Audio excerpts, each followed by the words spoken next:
Planning Board meeting to order. First order of business this evening is to review and approve the minutes from December 4th, 2025.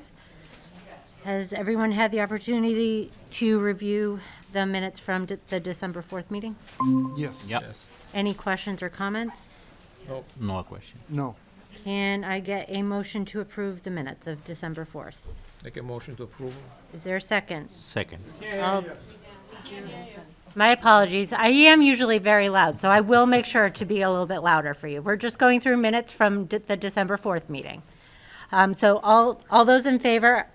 Aye. Aye. Opposed? Ayes have it. Thank you. Next is to review and sign bills. We do have a bill this evening. Might have a couple. We do have two bills this evening.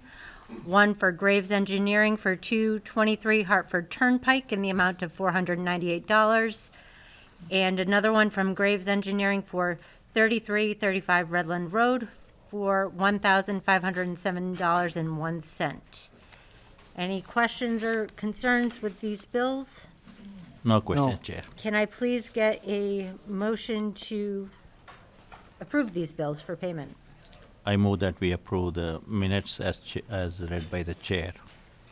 Second. All those in favor? Aye. No, ayes have it. Sign those. Next up is board member comments this evening. Dino, do you have anything tonight? No comments. Arna? No comment, Chair. Tim? No comments. The only comment that I have is I know that we do have some continuances that are on the agenda this evening, towards the end of the agenda, so just want to make sure that everyone is aware of that. The continuances tonight, and we'll have to go through them more formally, are for 33 and 35 Redland Road, 0 Greenbrier Drive, and 308 and 312 Boston Turnpike. So, as I said, we will go through those at the end, but those will not, we won't be continuing those hearings. We won't be doing anything further, taking any further action on those items this evening. So, And those will be continued to the oh, sorry. February 5th Yes, yes, public meeting. thank you. Turn it over to Chris, staff report. Thank you. I just wanted to mention, so we did have a community forum for 335 Maple Ave, which is an item before the board this evening. I do have a couple slides to put together as a summary of that. I'll go through that during that portion of this evening's meeting, but I just want to say it was very well attended. We had a robust discussion with the community on that. We will have a more formal report on that, given the discussion that was had and going through those. The summary this evening will be very preliminary based on some of the common themes, but we did see very good turnout. There was probably 150 to 200 people in that meeting, so very well attended. Certainly a record for those community forums. But good to see that there is that public participation. So just encourage the public to keep turning out in those numbers for these projects and having those conversations with us. So Great. First item on the agenda is a proposed shopping improvements. It's a de minimis change request. This is a new public meeting for 88-120 and 84 Boston Turnpike.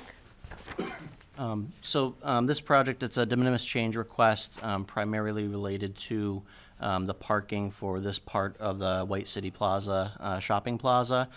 Two new businesses are proposed in the location. It's a Shake Shack and a Big Blue Swim School. Because of the plaza received parking relief under prior approval, this tips it, the new uses tip the requirement by 7 parking spaces, which is very modest in relation to existing conditions. So the request this evening is for a de minimis change request to that approval. Had they been under that initial relief granted, it would be automatically under that. But again, they go over by 7 spaces. So the board does have the option to consider that. Okay, great. Any board member comments on this item? Just one minor comment. Based on the new tenants and the use, would that 7 parking space to be more, or would have more impact at a certain periods of time? Should we be concerned in any way about that aspect of it? Yeah, so the 7 parking spaces, primarily the driver with the new uses are some of the takeout stations. So because of the business model, there's a certain number of takeout stations that they typically have to allow for efficient use of those takeout stations. We require 3 parking spaces per takeout station, which is fairly aggressive, especially when a lot of these are pretty quick turnover. So I don't anticipate that we would have a significant change in parking over existing conditions. Certainly, there's a healthy mix of businesses in there currently, but I don't anticipate that there's, with 7 spaces, that there would be significant overflow. Thank you. Do you know anything? No. No, I don't see any issues with this change request, no. Nor do I. I think, so we take a vote on this? So is there a motion to accept these changes as a de minimis change for 88-120 and 84 Boston Turnpike? I move that we approve the proposed shopping improvement de minimis change request as de minimis change. Is there a second? Second. All those in favor? Aye. Opposed? Ayes have it. Thank you.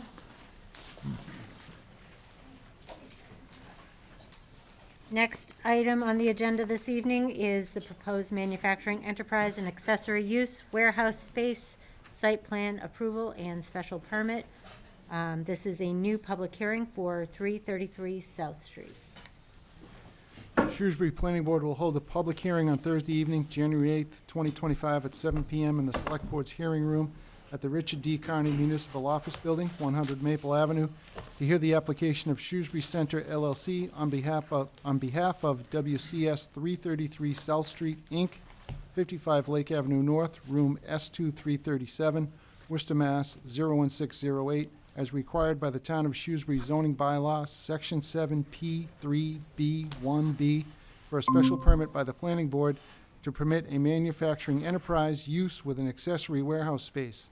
The proposal layout plan is shown on a plan accompanied by the application that is named, quote, "Site Plan for 333 South Street," end quote, prepared by J. Supinich, Industrial Commercial Properties, LLC, 6110 Parkland Boulevard, Cleveland, Ohio, 44124, dated November 5th, 2025, and unstamped. The subject project is located at 333 South Street, southerly of Boston Turnpike and east of South Street, and consists in whole or in part of Shrewsbury's Assessor's Tax Plate 35, Plot 028001. A copy of the application and plans may be seen in the office of the Planning and Economic Development Department at the Richard D. Carney Municipal Office Building, 100 Maple Avenue, Shrewsbury, Mass., and on the Planning Board website at www.shrewsburyma.gov/ongoing projects. Good evening. Good evening, Madam Chair, members of the board. For the record, my name is Mark Donahue of Fletcher Tilton, and I represent Shrewsbury Center LLC, the applicant before you this evening. As Mr. Fitzgerald indicated by the reading of the public notice, we seek a special permit to allow manufacturing enterprise within 2 existing buildings located at 333 South Street in Shrewsbury. With your permission, Madam Chair, I'd like to introduce Jeff Martin, Senior Vice President for Development at Industrial Commercial Properties. They are the essential developer here from Cleveland, Ohio. And with your permission, I'd like to have him have the opportunity to explain a little bit of the background of the company and its presence in the region. Wonderful. Welcome. Thanks for having me. Jeff Martin with Industrial Commercial Properties. I have about a 45-minute presentation, if that's okay. I'm kidding. Should I share my screen through the Teams?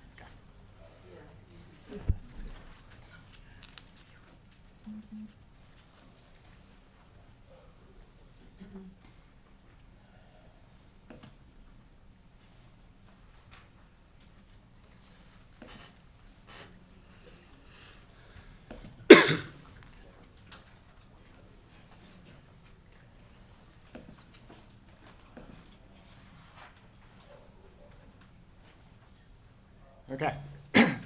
Good evening, everyone. I'm pleased to be here on behalf of Industrial Commercial Properties from Cleveland, Ohio, as Mark mentioned.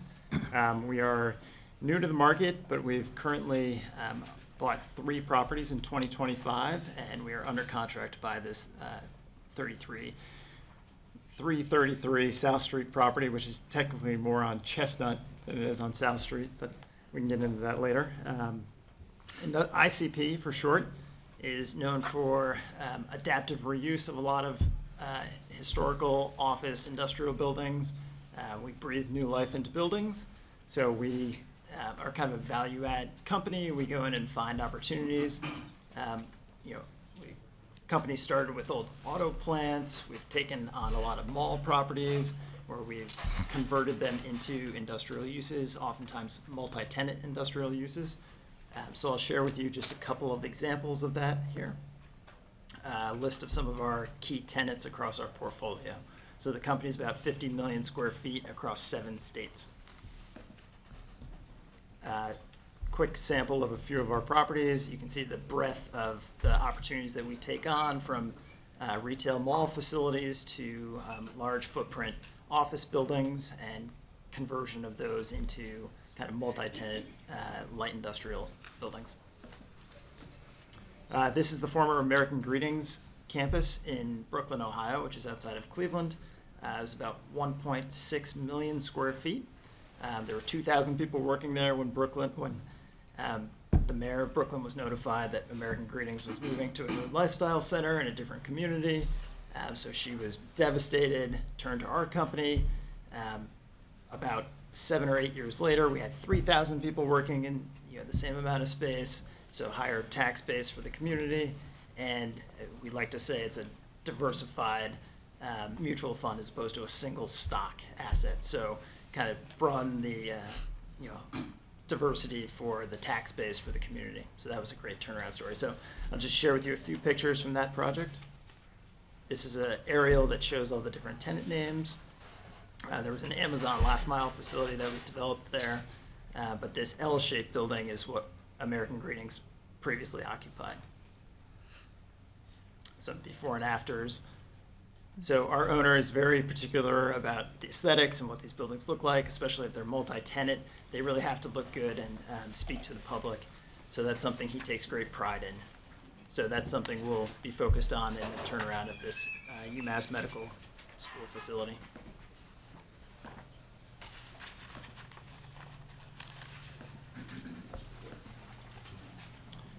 So the UMass facility that we are under contract to purchase is between 670 and 680,000 square feet across 2 floors.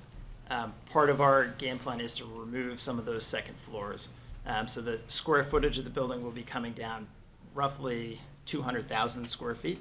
So there'll be less intensity of use on the property in the future. Here's an example of removal. This is a department store photo where we've actually taken out the second floor in this photo. You can see the steel here.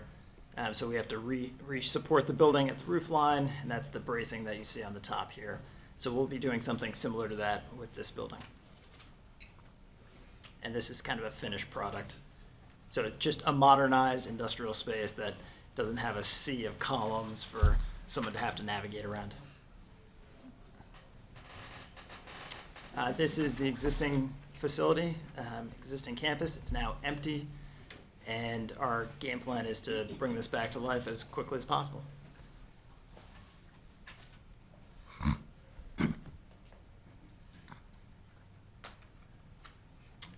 Here are the floor plates.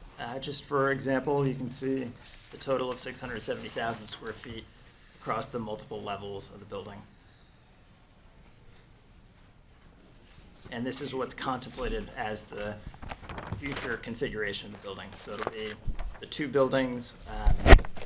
The second floor will come out of the westernmost part of the building. We're going to leave the second floor in this middle part of the building, and then remove the second floor, from building 2.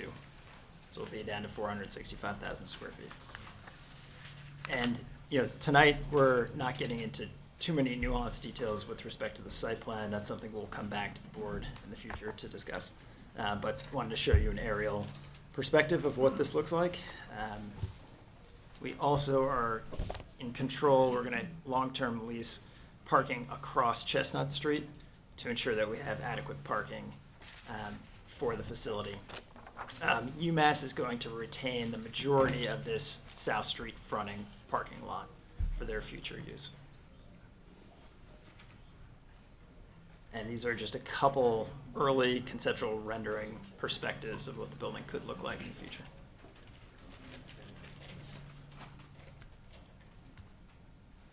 So with that, I'll turn it back to Mark. Thanks. Just by way of background for the benefit of the board, the site that Jeff's referring to consists of a little over 41 acres of land. It has the buildings that he indicated, the 2 buildings that total somewhere around 680,000 square feet. That site was originally constructed by Digital Equipment Corporation back in the 1980s. It was sold to Quantum Corporation as part of the demise of Digital Equipment Corporation, and it was involved with data management and system designs at that time.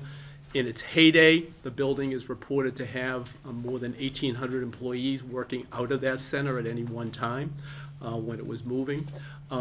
In 2007, it was acquired by the University of Massachusetts system and used for a variety of purposes of that system, mostly administrative, with that move now being progressed over to the Westboro site. It is, the underlying zoning is office residential for that entire area running off of South Street. In 2009, this site and other portions of the land there were put into the Flexible Development Overlay District.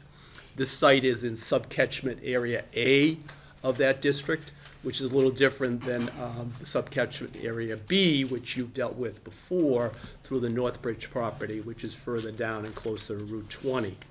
But by the creation of the overlay district, that created 6 particular uses that were eligible for a special permit within the Flexible Development Overlay District. One of those is defined or is set as a manufacturing enterprise, which can include accessory warehousing, and we would expect to have accessory warehousing with it. Manufacturing enterprise itself is not a defined term in the bylaw. We've worked with Mr. McGoldrick's office and town council. The consensus is that it's essentially a process that by which raw materials or components are transformed by hand or machine into a new product that possesses essentially a new name and a new purpose in some fashion. And that's consistent with the plethora of uses that Jeff indicated are in those types of buildings they have in other jurisdictions and are consistent with what we would expect here. There is no specific tenant presently. There are active discussions with tenants, but the type of uses that we would anticipate are uses that are right now, certainly not by tenant, but by use type, scattered in Shrewsbury, Westboro, Northboro, in the surrounding communities. They involve businesses that assemble medical devices or equipment, pharmaceutical manufacturing, robotics, custom manufacturing or fabrication of industrial components, contract manufacturing of products such as electronics, clothing, or furniture, trade show exhibit manufacturing, and the like. It's a process by which you're building something, you need a place to keep it for a while it either gets distributed to a customer or not. The bylaw establishes 6 specific criteria for a special permit in the Flexible Development Overlay District. Frankly, most of those anticipate ground-up construction because they deal with issues such as adequacy of water and sewer supply. With the existing building, obviously, those are somewhat immaterial. One of the factors that is applicable would be whether the site has adequate vehicular access and off-street parking and loading.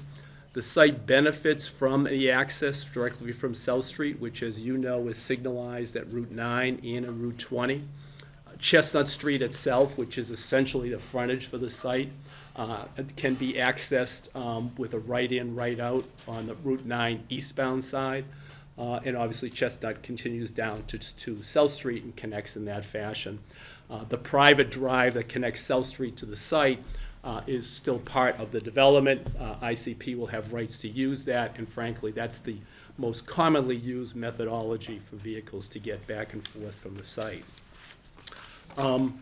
As indicated, and the board will note, unlike most applications that before you, we have not included a site plan approval application at the present time. The reason is really twofold, and both have somewhat to do with expediency of time. Because much of the work for the exterior of the building will involve the addition of appropriate loading areas for particular tenants, it's more appropriate to get further down the road with those tenants to be able to identify where that's best to be done, and then to design it appropriately for that purpose. And those discussions are ongoing. Second becomes the very pragmatic part, that ICP is scheduled to close on this property later in the month. We're very confident we can resolve any issues in site plan approval, but certainly wanted to at least have an opportunity to speak with the board relative to the discretionary special permit, and at least obtain an understanding that the board is consistent with this generic sense of a manufacturing enterprise without a specific user, which the board has been through before for industrial and warehouse space, where we often permit them on a speculative basis and then deal with any specifics that might occur in the future for those. So with that, both Mr. Martin and I are glad to answer any particular questions that you may have with regard to the special permit. We would expect, obviously, a condition of approval specifically that we would come back and get site plan approval in some fashion, and be able to move forward in that fashion during the first part of 2026. Thank you for the time. Great, thank you very much. Chris, do you have anything to? No, I think that sums it up fairly well. So again, the town has been coordinating in terms of the interpretation of this. We do see that, certainly the site plan approval process is where the details and the bulk of review will take place in terms of the specific design. But certainly the use as proposed, I think, is appropriate within the bylaw under special permit criteria. So defer to the board and their review. Okay. I'd like to open it up to the board for any questions or comments. Do you have anything? Yeah, would you need to upgrade the infrastructure on South Street to accommodate this warehouse for fire protection, what have you? Fire protection specifically? Yeah. Most of our buildings have, high bay ESFR systems. So I don't know that we've analyzed the flow rates to the property as of yet. That's something we can certainly look into. Okay, thank you. As a follow-up to that, in terms of any water use or wastewater disposal, would any of the tenants you get in the future may have some issues in terms of either using up more and disposing of more of that? How does that tie into the town's ability to send, I guess the wastewater goes to Westboro treatment plant perhaps. They have had moratorium in the past. Have you considered that aspect of it, and if yes, how, Always something that we're keenly focused on with the community when we identify the end user and kind of what the business needs are. Sitting here today, it's hard to really speculate what those water and sewer demand rates are, utilization rates are. We would expect that if a tenant came along who was a high consumer of water itself, as opposed to just a pass-through in some fashion, that we would be communicating directly with water and sewer, DPW and the like, to make sure that we can get will-serve letters applicable to that specific tenant needs when they're known. Most manufacturing today doesn't have a high water usage in any fashion. That puts a greater demand on the system that communities have been able to provide. And that will be a prerequisite for us to land tenants, so they'll have to, meet with the community to understand if the needs can be met. Okay, thank you. Do you have any idea of what percentage of warehousing you could be seeing here? It's hard to say because it depends a lot on the nature of the business and how much they're producing at any one time and for what their anticipated then flow would be. You know, what's important is that it has to be accessory to the manufacturing use. So it can't be an independent where all you do is bring in a box and store it and then distribute a box. You know, whatever's going in that box has to be manufactured in some fashion there. You know, certainly some users can have a high demand because they're producing a lot of goods and, you know, customers take them and part of their transaction is the storage and the delayed delivery. It can ebb and flow in some fashion for that depending on the particular use. I'll just add, I mean, given the access to the property and kind of we have a nickname for it already, Cascade Business Park, because the slopes, you know, it's a significant grade change across the site. I mean, we certainly are not a logistics-based industrial company. I mean, we're not about moving boxes around from, you know, one to another. We want to land manufacturing tenants who have, you know, office space, manufacturing, and, you know, warehousing of goods that are manufactured on site. So, I mean, that's who we're in pursuit of for the property. And the site plan, you'll see there are some loading docks shown kind of in different areas across the site, but, you know, this is a best guess scenario at this point, and I think truck traffic to the site will be minimal at best. That was going to be my other question in terms of where you have these loading areas kind of spread throughout. I mean, do you see that there's going to be a significant, I mean, I don't see any significant changes to the overall layouts of the building. Are you comfortable with circulation for having access to all of those loading areas? Yeah, so this layout is, you know, kind of contemplated as a multi-tenant setup. So if we have to split the buildings north and south, then we need access for loading for both the north and the south side of the building. There are some changes to like the impervious areas to be able to get truck circulation and turning radiuses to accommodate this configuration. And that will be what we study with a civil engineer to come back and present to the board. Understood. Okay. Tim, do you have anything? Can you give us any insight? Have you had conversations with any companies in particular that might come in here? We have had several conversations with local companies, you know, inside and outside of the area. I mean, the hope is to, you know, create a multi-tenant environment where, you know, we have some diversity of uses. I mean, the site is a little bit tight, as you can see. Building 2 has limited parking because it's kind of on the back side of the project down the hill. So, you know, it could steer towards more of a single-use facility, but, I mean, TBD. I mean, we have local representation with Keller Sadowski's team. They've been admirably steering us through a lot of different conversations with local tenants. Okay. Should we have any concerns about noise or odors from any potential tenants here, Jeff? You know, especially if it's a multi-tenant facility, I mean, we're the first to protect our flank. Like, we don't want something that's going to cut off our nose to spite our face. We can't do something obnoxious in one building and expect to be able to lease the rest of it. So, no, I mean, I think everything, manufacturing and industrial often gets, you know, bad connotations with historical smokestacks. And like, that's not the type of manufacturing we're talking about. It's pretty clean this day and age. Everything's contained within the building. There could be some outdoor storage for product and materials, but we would screen that appropriately too. Okay. Just to add on to that, if I could, I think as to the users, you can see even in Shrewsbury, the response of the marketplace to new high bay kind of space that can be adapted by a manufacturer for different uses at any one time.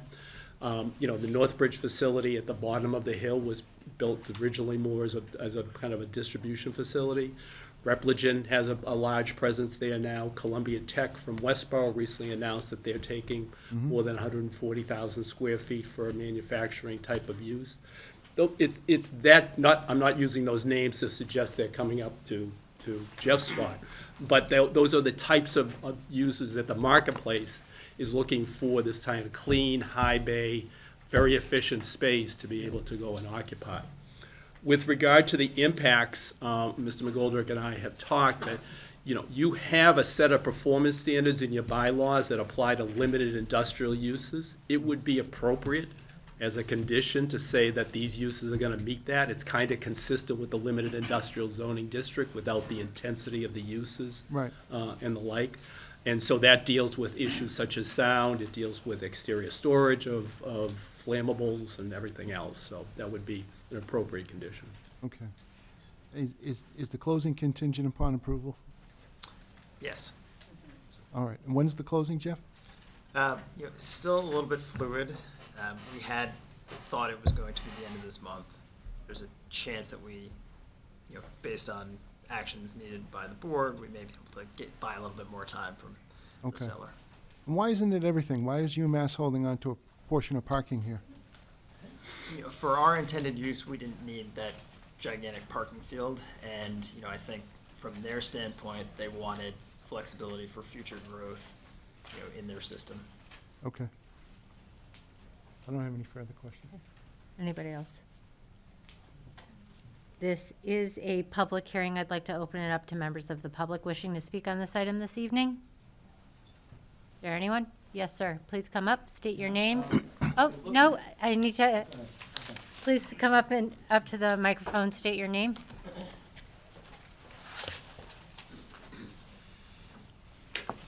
My name is Richard Edwards. So I did have a question. You mentioned that it's going to be potentially medical devices as a potential manufacturing component. So the question I have is, does that include any types of biohazard material? And if it does, is there any type of mitigation setups that you have in order to deal with that? Thank you. I can't say it wouldn't, because I don't know. It's the type of use, there's other provisions, both by state law and in your bylaw, that deal with those type of materials.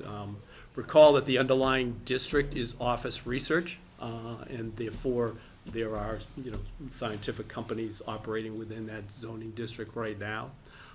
It would be a matter that, once again, as part of the vetting of the tenants, we would have to come into the town and talk about any particular issues that exist there, and then obviously comply with state obligations with regard to biohazardous material. Any other members of the public wishing to speak on this? I did see one gentleman that wanted to stand up.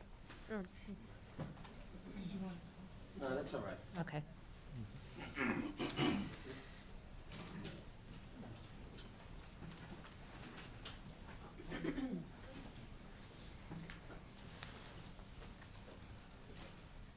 Hello, Caroline Maycumber from Precinct 9. I'm actually in a butter to your property, and we've seen a ton of development up and down Route 20. And one question that comes to mind is, it just seems like this is speculative real estate, which I can appreciate, that's the line of business you're in.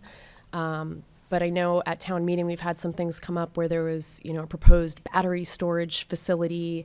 You hear all the time about these towns getting taken over by like AI server farms. And I noticed Amazon was on one of your slides.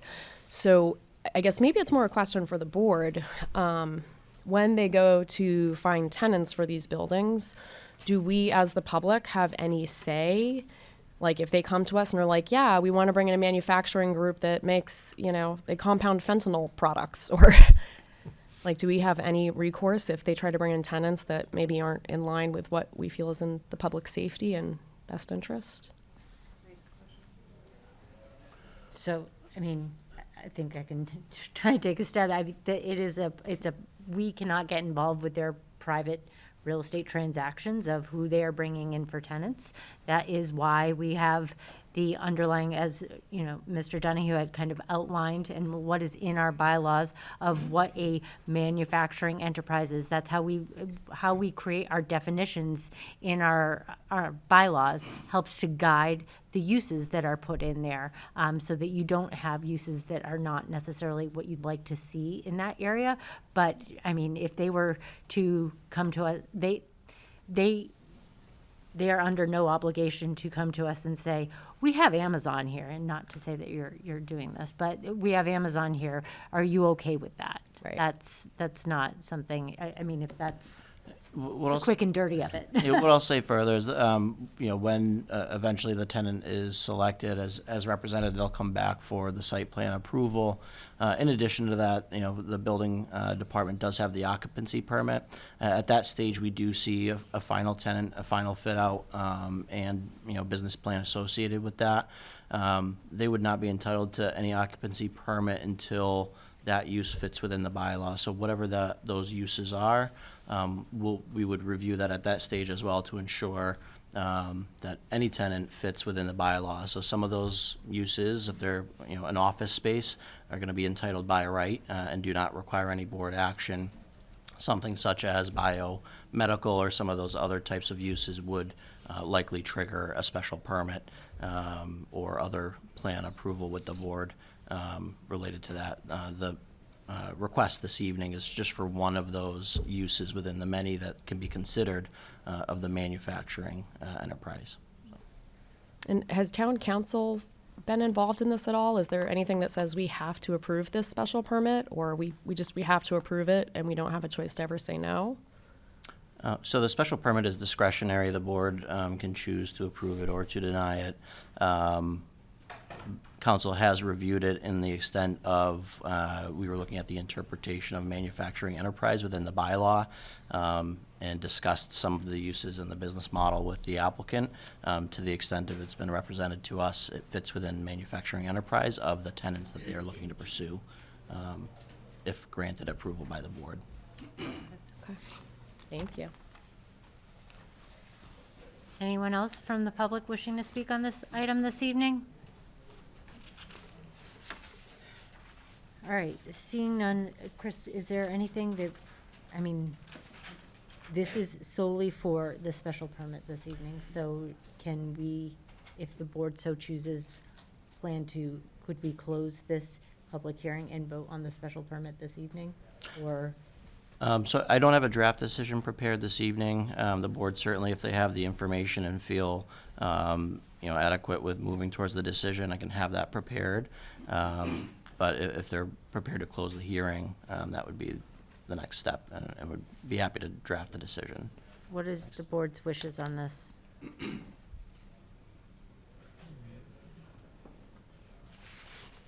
Not everyone all at It's once. within the zoning requirement, so there's no reason to not approve it. Yeah, I would say just proceed with drafting the decision. All right, if it's accepting, then can I entertain a motion to close this public hearing this evening?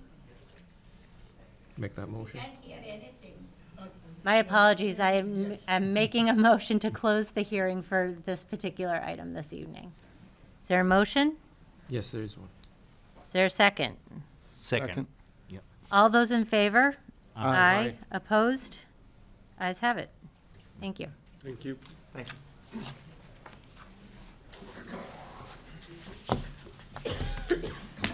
So we will look at trying to issue a final decision on this at our February 5th meeting. Correct. Great. Thank you Nice very meeting much. you. Thank you. Next item on the agenda, proposed mixed-use development site plan approval and special permit. This is a new public hearing for 525 Hartford Turnpike.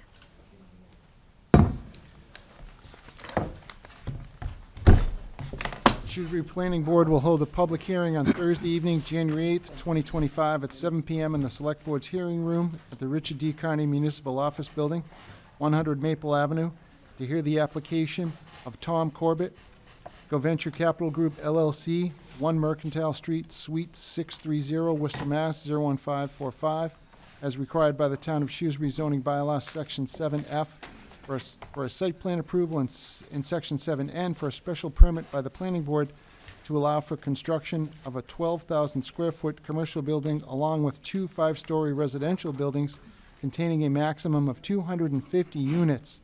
The proposed Hartford Turnpike, the proposed layout plan is shown on a plan accompanied by the application titled, quote, "Permitting Plans for 525 Hartford Turnpike," end quote, prepared by Fuss and O'Neill, 1250 Hancock Street, Suite 815N, Quincy, Massachusetts, 02169, dated December 8th, 2025, and stamped by Scott D. Turner, professional engineer. The subject project is located at 525 Hartford Turnpike, northerly of Hartford Turnpike and east of Memorial Drive. East of whole or in part of Shrewsbury Assessor's Tax Plate 48, Plot 012000. A copy of the application and plans may be seen in the office of the Planning and Economic Development Department at the Richard D. Carney Municipal Office Building, 100 Maple Avenue, Shrewsbury, Mass., and on the Planning Board website at www.shrewsburyma.gov/ongoing projects. Thank you. Good evening. Good evening, everybody. Tom Corbett, Go Venture Capital Group. Here beside me is Jack Denninger with Fuss & O'Neill, and I have an associate, Rachel Merritt, with me in the crowd. We are here for the special permit and site plan for 525. I figured tonight we'd give you a kind of high-level overview of the project and kind of where we're at, as well as some descriptions of kind of what's been going on and what we have in front of us still. And then we can kind of take it from there and maybe split up some future meetings with certain disciplines such as traffic and what have you that are going to be big subject matters. So I guess with that, here we've got the site. This is an overall depiction of the site in color, kind of showing you where the disturbance with the work would be involved. So you've got the two buildings to the north of the site, which are residential in nature, and then we've got the commercial down by the front end.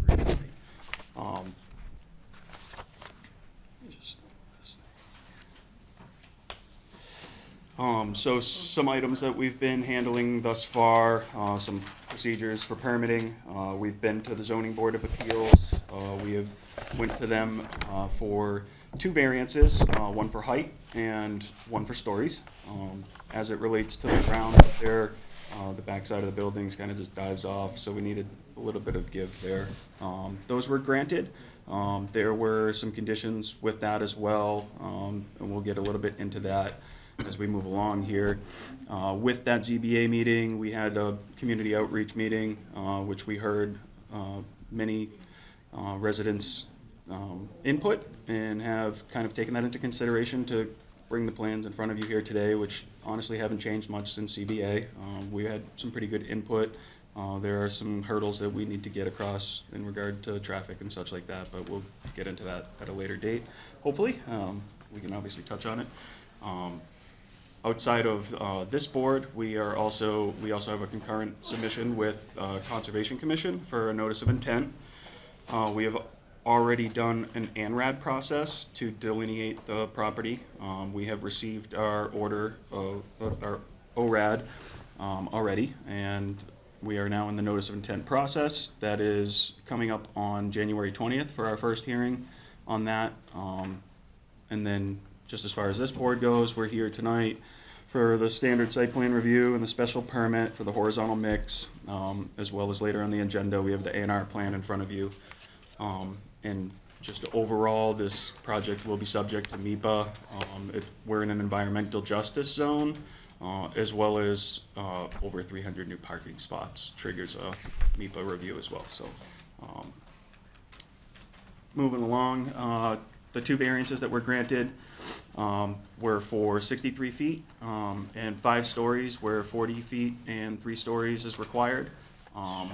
There's underlying zoning that, well, we won't get into that. So prior to issuance of the building permit, we have committed to granting, well, I guess deed restricting a roughly almost 11 acres of land to the northeast of the property.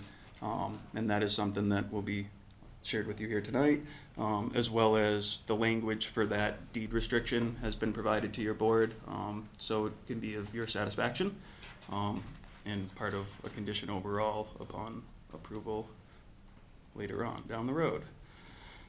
So this depiction here shows in yellow what that deed restricted area is. This is going to be deed restricted to no future development. This is going to be utilized by the tenants of the site for recreational use. There's pretty decent ground up there for hiking trails and what have you. It's extensive wetlands within that area as well. The intent on this was really to kind of drive our development and reduce our impact overall, and condense it to the the western side of the site and keep the northeast preserved as a wooded area. So that will be owned and operated by us and maintained. So we'll be paying taxes on that and what have you. So here tonight, for the horizontal mixed-use development, we have a 12,000 square foot commercial retail space. We're providing 48 parking spots for that building there, and also providing one load-in space, and we'll get a visual on that in a while. And just as a note, there's 47 parking spaces required for the commercial space. It's actually a little bit less than 12,000. It's like 11,700. And allowable under the special permit is 15,000, so we're a little bit below that. And we'll get into what that looks like in a little bit here. As well as 250 residential units. It's a market rate with a 10% affordable mix here. We're providing 315 parking spaces where 375 parking spaces are required. We'll get into a little bit of detail about that in the reserve parking that we're supplying on the plan, and have identified. Overall here, for the use to be allowed within the horizontal mix, it has to be developed on land 25 acres or more. So with the A&R plan later on tonight here, we'll effectively have 26.34, I'll show you on the A&R plan, with a purchase from the church next door. There's 2.17 acres being acquired from the church next door to bring us up to 26.34 acres.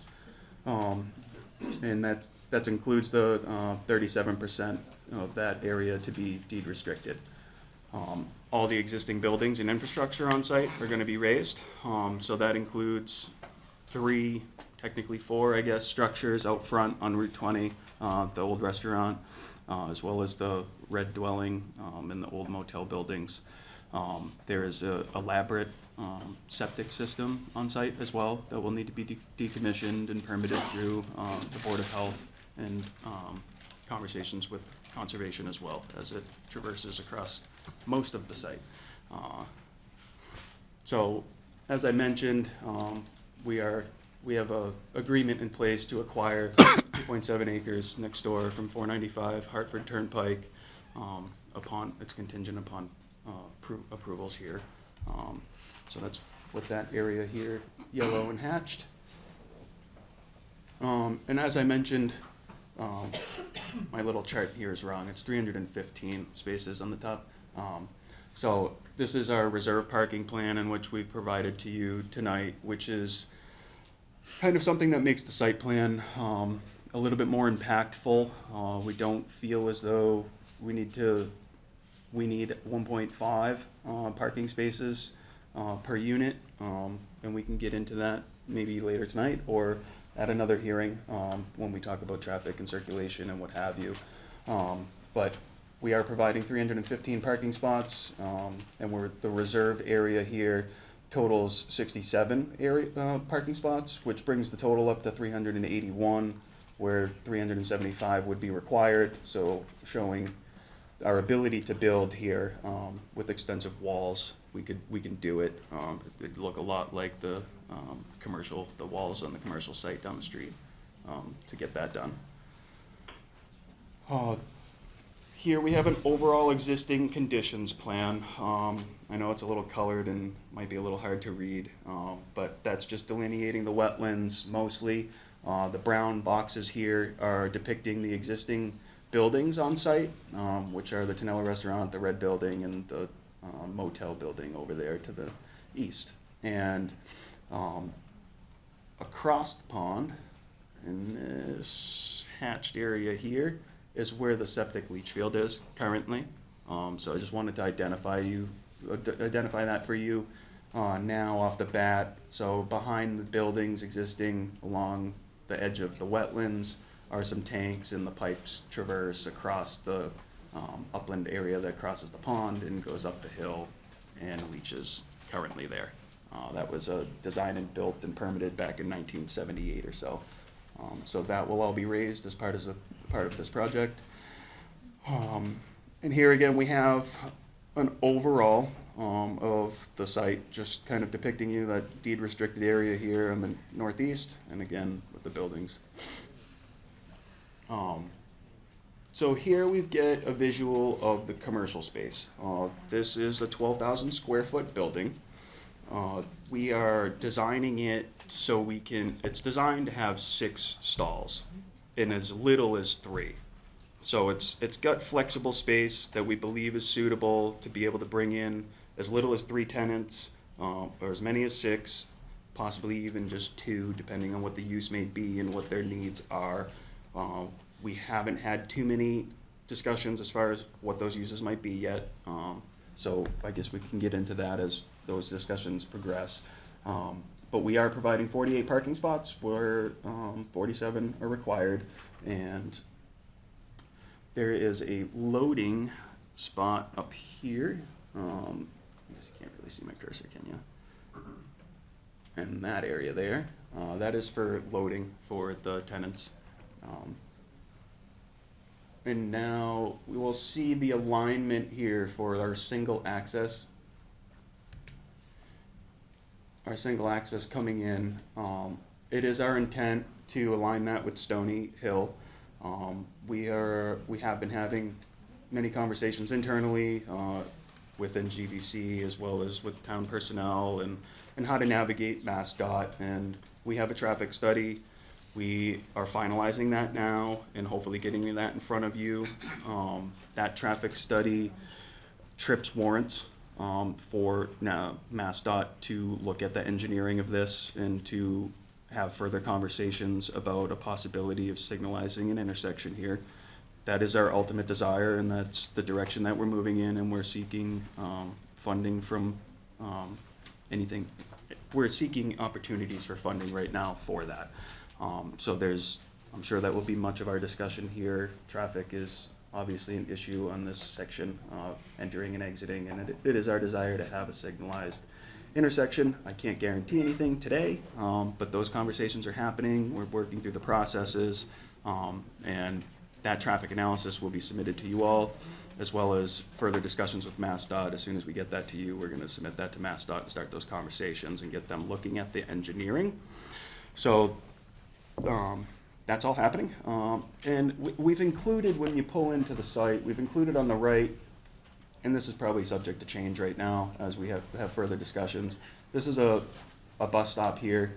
We allocated space on the plan just in the event that we are able to have a bus stop within, either one for the WRTA or 2 or both for the school bus. We haven't flushed out the details for the school bus just yet, so those conversations are still happening. I guess while we were on this slide, water, sewer are going to be connected via what's the infrastructure on 20. So they'll go into the site, up this road, and across the wetlands and up the hill to our development. The next portion of the site plan here that we're looking at is the crossing. This will be a big discussion with conservation about the means and methods of how we're gonna go about this. I'll tell you now that this is kind of worst case scenario, doing dirt work. We are looking at a bridge option right now to actually span most of this and not have so much disturbance and trigger certain thresholds. So with that, we have a box culvert to bring that up to stream crossing. Existing conditions right now, that crossing is about a 16-foot wide cart path, and it's been overgrown. It hasn't been maintained. There's a force main underneath that, bringing leach gray water out up top. So there's some significant enhancements going to be happening there, and bringing that up to a stream crossing standards through a notice of intent with the Conservation Commission. There are 2 existing culvert pipes that go underneath that road that convey the water from the east to the west. Those were installed as part of the septic design back in 1978, 79, and those will be removed, and the box culvert and/or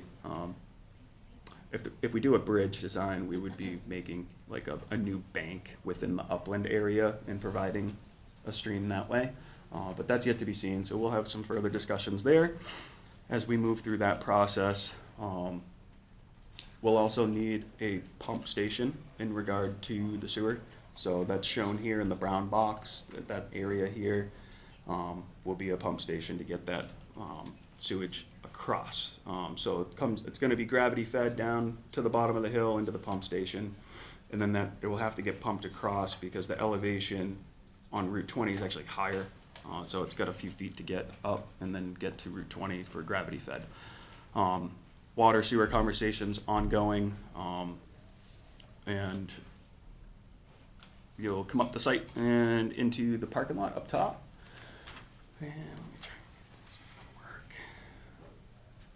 So on Building A is this angled building here. That's 130 units. That is, and then over here, I guess we want to turn the stormwater jack, huh? So 130 units here. Inside the building will be a mix of 1 and 2 bedrooms. We're bound by the bylaws for a mix of studios, 1s and 2s. We cannot do 3-bedroom apartments here. So we have 130 in this building. There's 120 in the building adjacent to here. They are connected by an amenity space outside. This is a patio area, which we're hoping to have a pool. That program's still being developed and ironed out. I'm sure we'll have further for you on that when we get into the architecturals and have that discussion. And so this is Building B up here. This is all adjacent to the wetlands in the center of the site, this is vernal pool, certifiable vernal pool. We'll be through that whole process with conservation. We feel that this provides very good protection long-term to the vernal pool. It's not a normal vernal pool where it could run dry. It's pretty, it overflows, I guess, so it can't impound, so it can overflow to the east, and that's what feeds down below. So we feel the foundation walls will do good justice to preserve the area between the parking lot and the vernal pool itself, and the water being conveyed to the vernal pool is just a portion of our stormwater, and that's a very fine calculation to be able to meet the hydrology of how that works. But more of a conservation item, but happy to get into anything if anybody so chooses. So here is just the top of the site, just showing the remaining of the parking. We've got some dumpster areas I didn't identify on the other side here, but there is a dumpster for each building. There's a dumpster for the Building B, Building A, and there's a dumpster out front for the commercial space.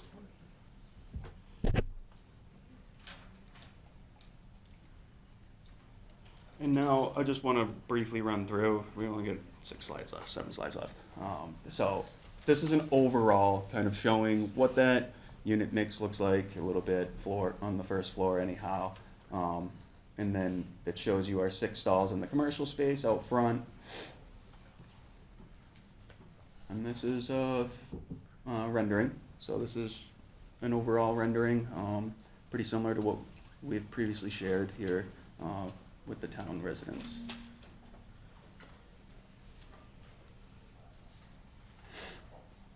This is residential Building A at 130 units, which is showing our heights here, floor to floor, 11-foot floors, 11.6 on top, and then there's a 4-foot to the parapet.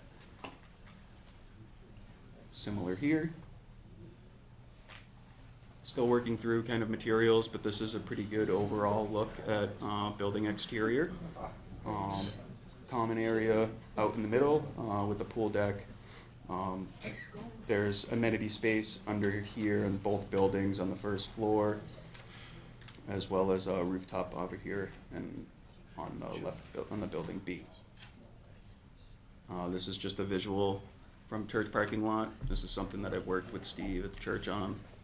We've had extensive discussions with the church and ongoing discussions with the church about how to screen it and what it's left for existing vegetation out there now. So we're keeping our parking lot 15 feet from the existing property line, which, if you're familiar, the church has their parking lot pretty much up to the property line.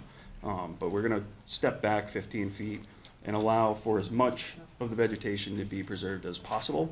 There are some areas where we'll be having a little bit of dirt work and a little bit of grading where we can save some bigger trees, and we've identified some of that on site with the church and worked towards this plan, and some plantings as well as a slatted privacy fence.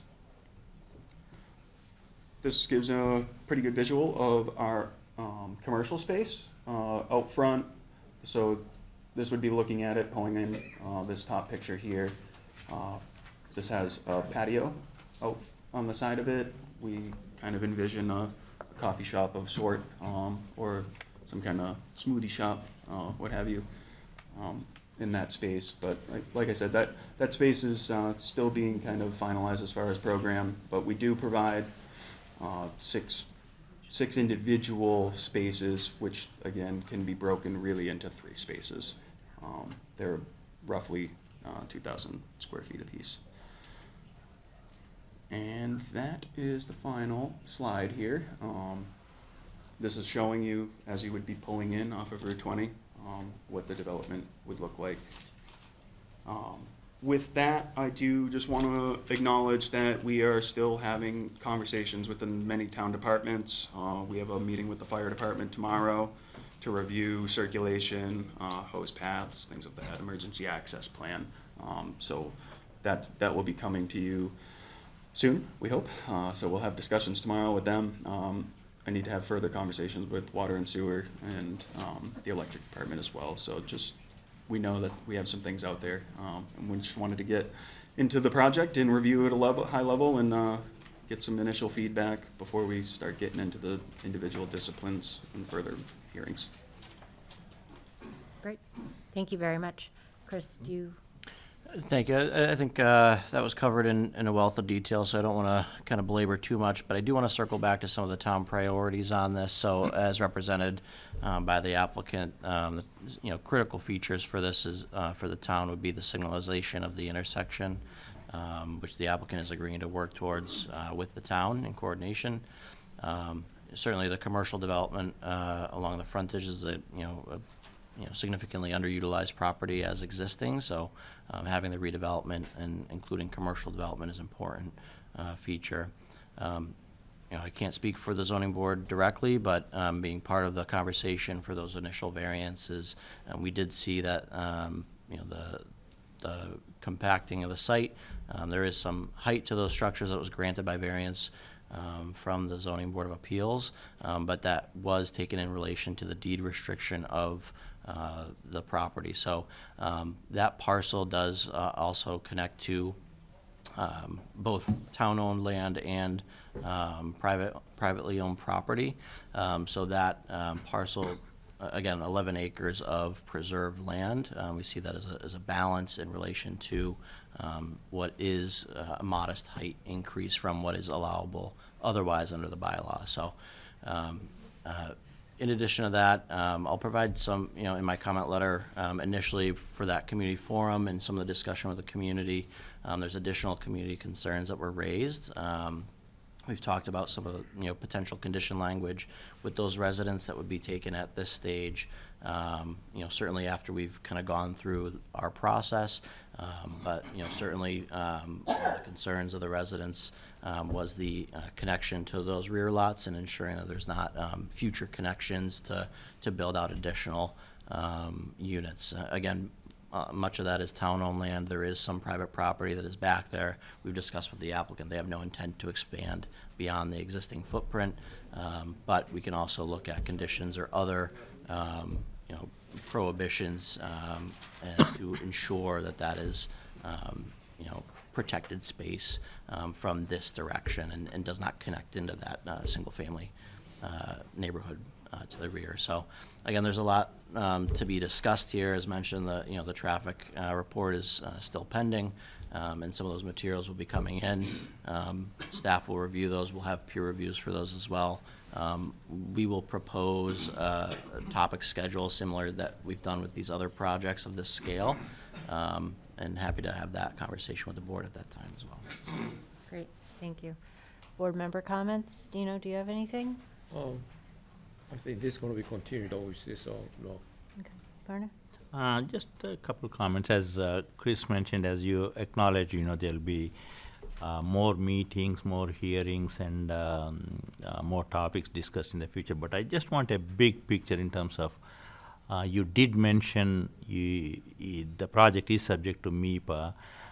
I was wondering is it just a initial stage of environmental notification form, or does the criteria trip something like a bigger environmental review in terms of environmental impact report, because those two can have a significantly different impact and public comment periods.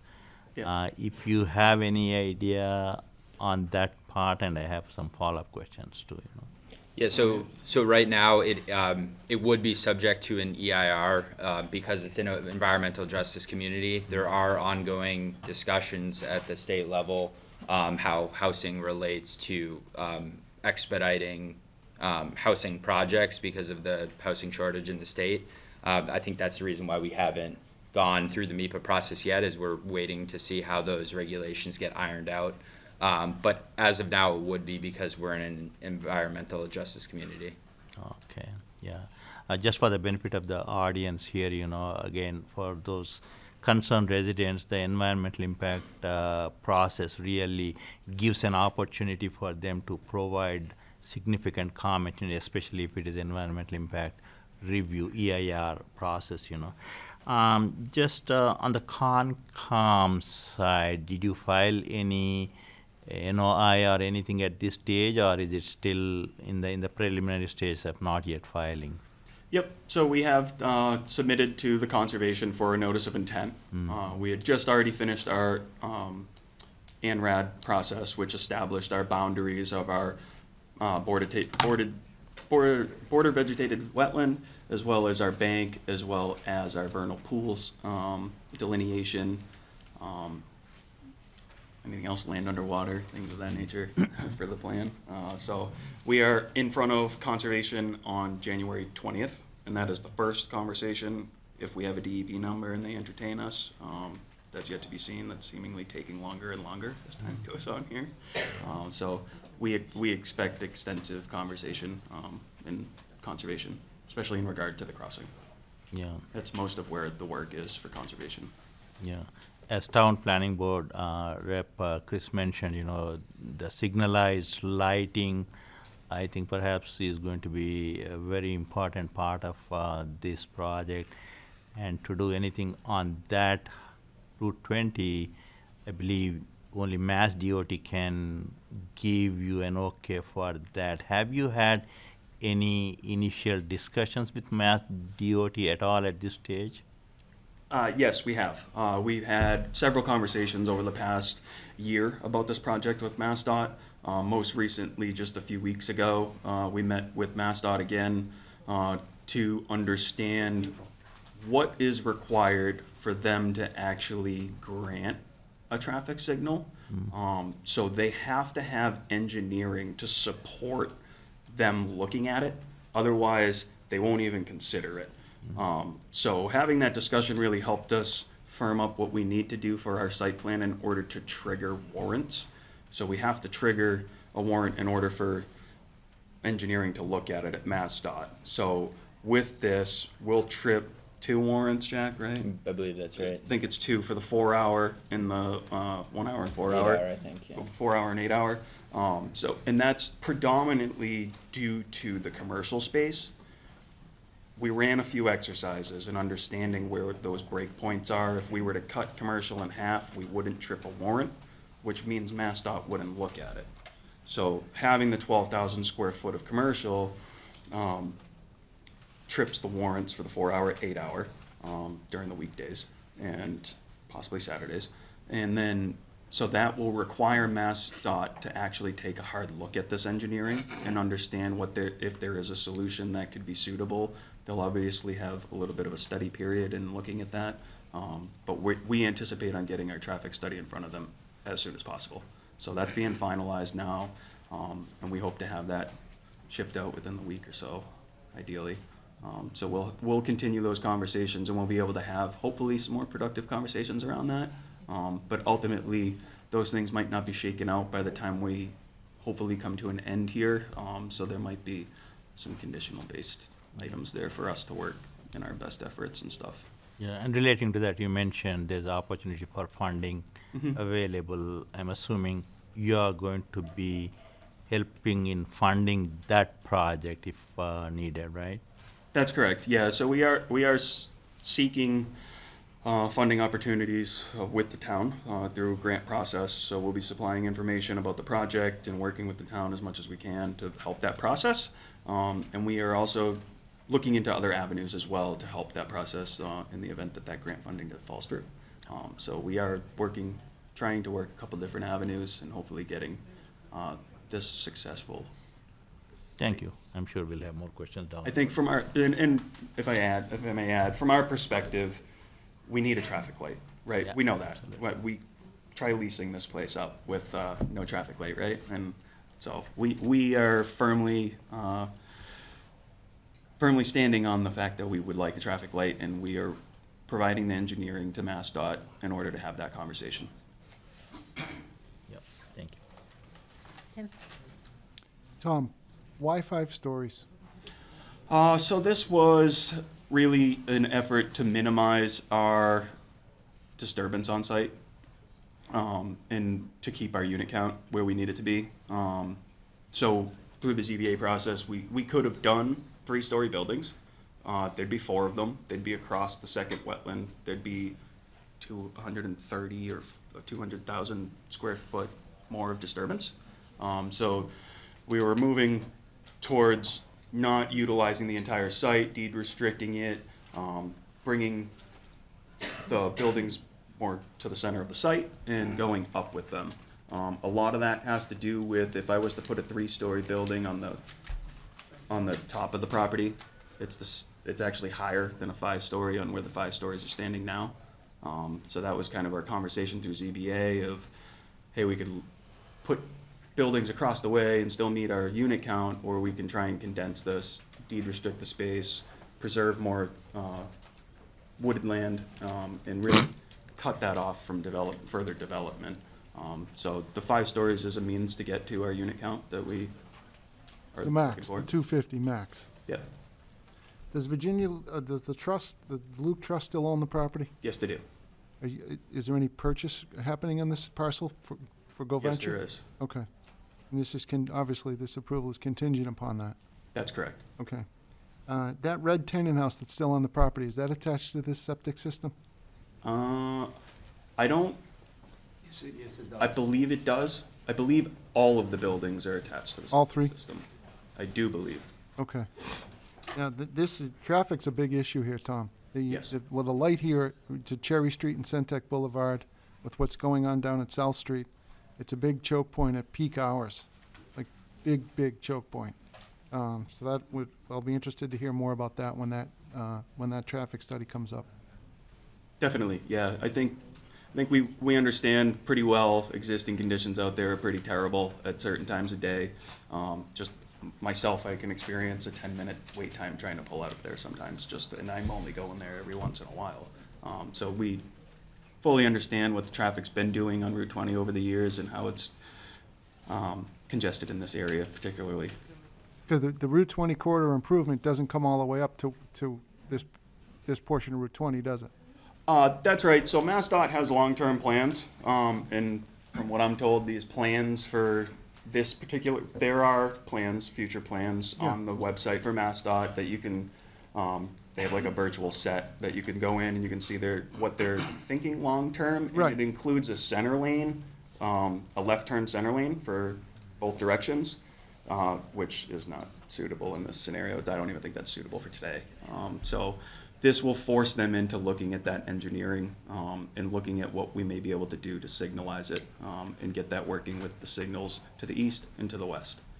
Luckily to the west, it's really 140, so, and I guess down to Market Basket. Okay. And the additional acreage has not been purchased yet from Liberty Church, right? That's under agreement. Oh, it is, okay. That's All right. contingent on permits. Yeah, okay. I don't have any further questions. Okay. I did have a couple of questions on the open space that you're dedicating here. So, will that be, knowing that it does abut town property, is that space going to be open, available for public access, or is that just for the residents? It would be under our ownership and our liability. I guess we could discuss conveyance if that was a desire by the town, but I believe the discussions thus far have kind of pushed that we would own it, and if we own it and we maintain it, it would be for our use and our use only. So I guess there could be further discussions on that matter, as far as I'm concerned, internally here. But right now, it is the intent to own it, operate it, maintain it on us, pay you taxes. Okay. And as it relates to the existing septic system, so in decommissioning the existing system, that obviously means connecting to Route 20. Have you gone so far as to do the engineering, kind of look at for capacity? Is there capacity for these 250 units plus the So commercial? my initial discussions with sewer told me no issue with capacity. In our discussions, there is an existing pipe in the mouth of the driveway of the church. They have good connection that goes underneath Route 20, sorry, to the corner of the Elmwood property, which is where Clue Street Extension comes up to. So that Clue Street Extension kind of terminates at Elmwood and the church junction connection. The church pipe comes across to our side of the road, so it is our intent to follow our frontage down to the church connection point on our side of the road and make that connection. And that's ongoing conversations. Andy's left, and I have to get back with Tim and Tim Maroney and get back in conversation, which I've solicited for a meeting. Okay, great. I mean, I think I will echo the comments, the other comments of the board members here, in that, I mean, while I appreciate that this is kind of just a first look at, there are a significant number of details, especially related to the traffic, that I think we need to really have an opportunity to dig deep into as we kind of go through this process. I'd also be very interested in kind of doing some further investigating of kind of the layouts of some of the items that you have on the site, you know, just basic things like your dumpster areas, the patio space, you know, where your treatment or your pump station is for the sewer on the other side of the wetlands.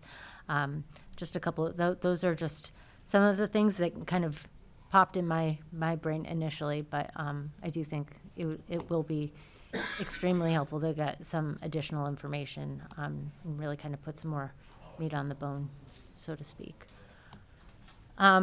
This is a public hearing. I would like to open it up to members of the public to speak on this item this evening.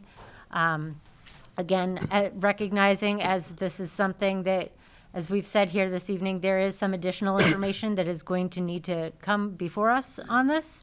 So please, in making your comments, please keep that in mind.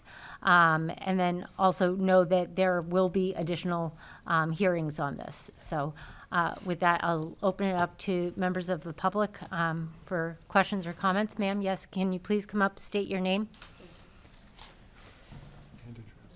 And address, sorry. Sure. Mariam Abdullah, 63 Lamplighter Drive.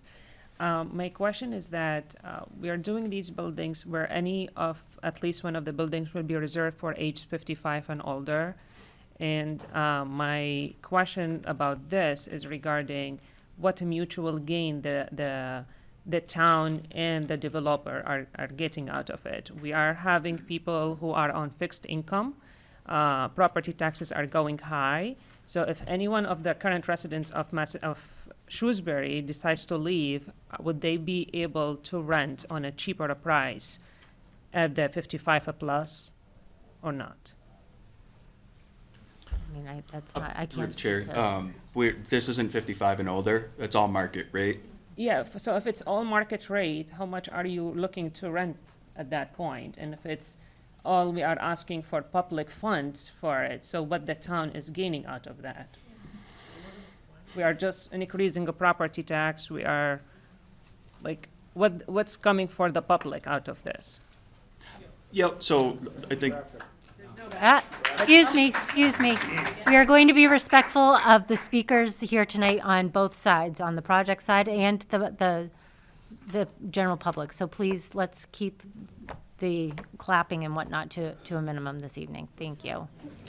Mr. Corbett, did you have something that you needed to say? I was just going to mention through the chair, this has been a very underutilized property for the past probably going on 20 years or so. So we're really looking at redeveloping this property, creating some income from the commercial space, and really developing the backside for the suitable and allowable use.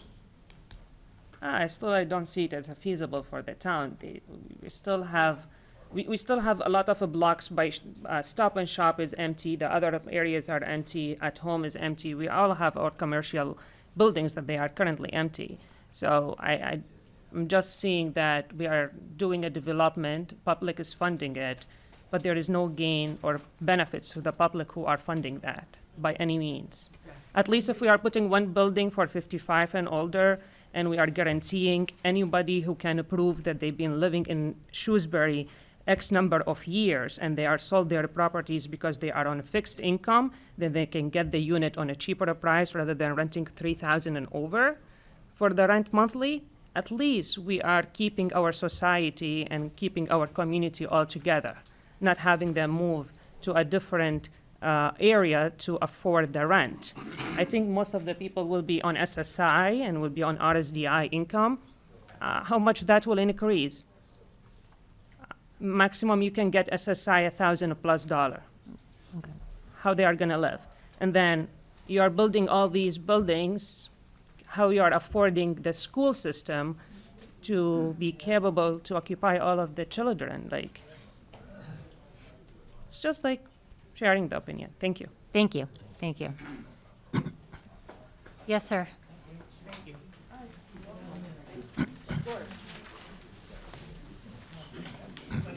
How you doing? I'm Joe DeAngelis. I live at 70 Beverly Hill Drive.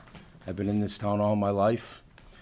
A couple of questions I got to ask you. The reason why you guys want to build a high-rise is that it's wetlands. So if they go 3 stories, there's so much wetland, so they want to go higher to get more money for their buck. And the school buses, how are they going to be able to cross that road when they come out of that place? They got a plaza, already a complex across the street, and today at 5:20, you guys can look up your report, you had a major accident there today, someone pulling out of the existing place that you okayed, you guys, and now you're gonna put them directly across the street. There's no divided highway. You can go out left, right. There's gonna be kids 15, 16 years old, 18-year-olds with their kids going to school. It's gonna be a suicide for our young kids trying to pull out of their parents' where they're staying on the complex. But you guys ain't looking at that. The school's gonna be maxed out. We know about the sewer and water can be maxed out, but the safety on that road is very dangerous. And there's 18-wheelers pulling out, there's tandems pulling out 2 yards up, 18-wheelers pulling out, double tractors heading to New York every day.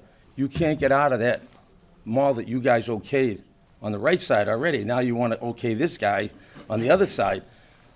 You're going to have a major disaster. I don't know where they're getting these ideas from DOT.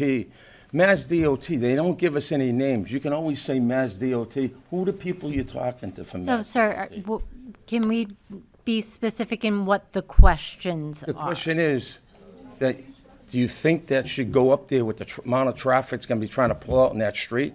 Is the town looking for the safety of the public?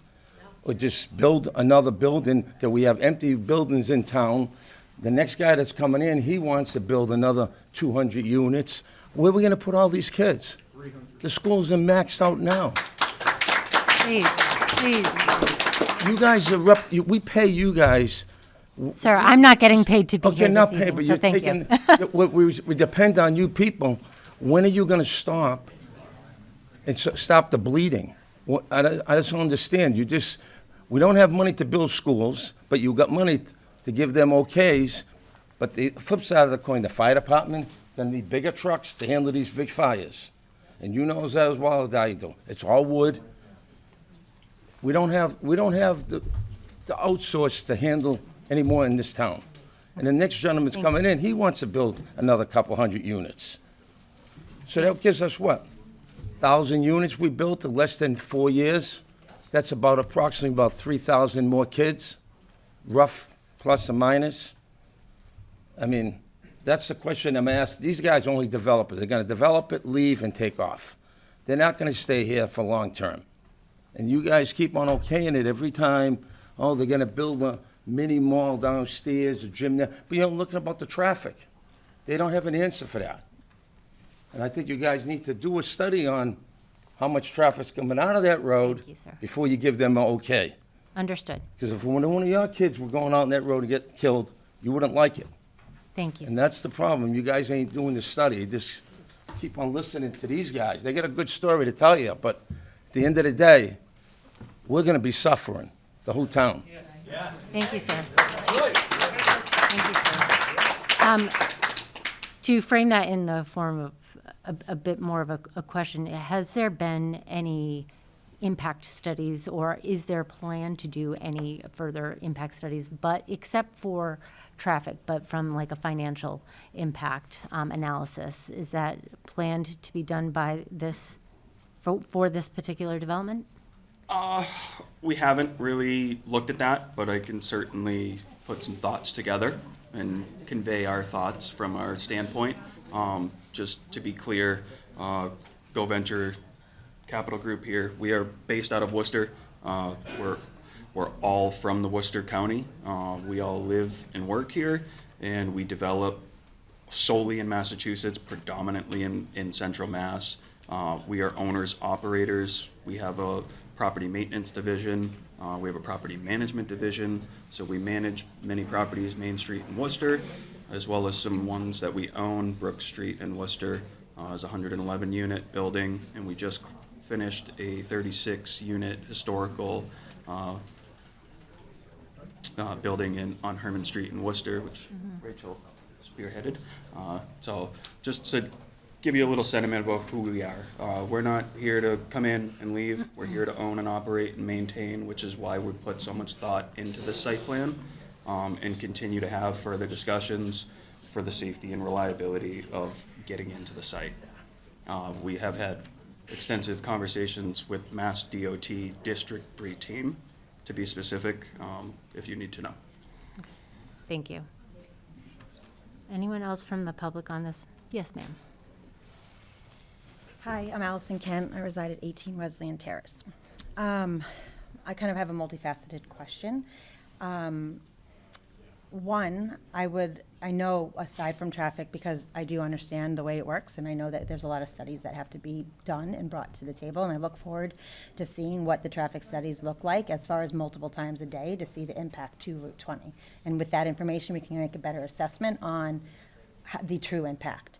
Two, my question to you is, all those developments that you have done, and in preparation for this development, has there been a study of, since you're only doing 1 and 2 bedroom apartments, my history and my knowledge base says that's not gonna bring a lot of families, which isn't gonna bring a lot of students.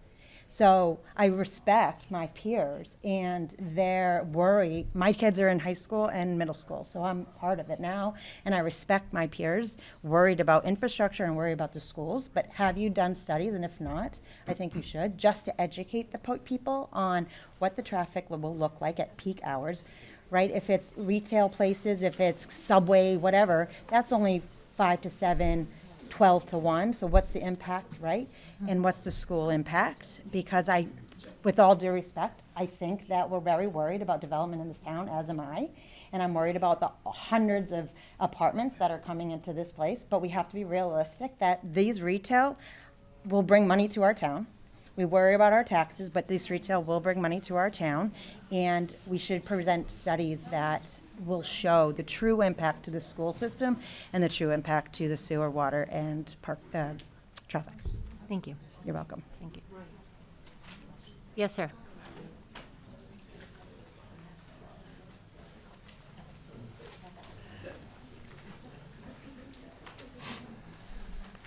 Hi, Brian Costello, 398 Walnut Street. Look, we know that you own the land. We know it's solely about revenue because it's residential. Makes you a lot of money. Recently, your organization got $11.3 million in tax abatements after you promised to build something from Worcester. And I'm curious, is that something you're going to be asking Shrewsbury? Through the chair, we haven't had any discussions as of right now. I believe you're speaking to our Franklin Street project. It's a 364-unit project in downtown Worcester.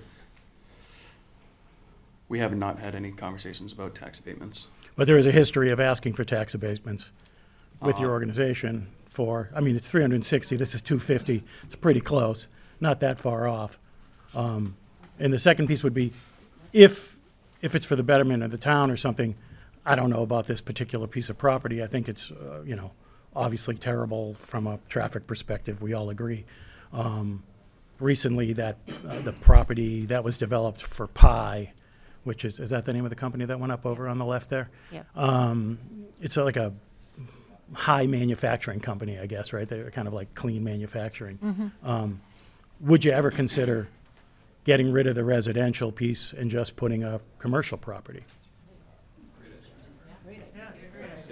It's good revenue it's good tax base for us, and it doesn't put a strain on whatever number of people are coming into the school, or the number of cars, or the other things. It's a big piece of property. It is an eyesore. I'd still rather an eyesore than 250 apartments, to be quite frank. Knock it down and build a park. But if we can't do that, would you ever consider, or does GoVenture ever look at building commercial properties? Through the chair, yeah, we certainly do commercial properties. This is just not the intent for this property here. We're under agreement for a particular use here, and we're the highest and best use situation, and trying to refine our site to be less intrusive to the overall development of the entire property. GoVenture has extensive history permitting and building and commercial space. Most recently, I permitted 90,000 square foot self-storage facility in Spencer, Mass. That's our most recent commercial space that we've done. But we do commercial space. It's just not what we're looking to do here. This is a light industrial. It is an office. The underlying zoning is an office industrial. But All right, just to the board, I'd encourage, can we look at other uses, and keep in mind that the partner we have, while they may have good intentions, they do tend to come and ask for cash. Thanks. Thank you, sir. Yes, sir.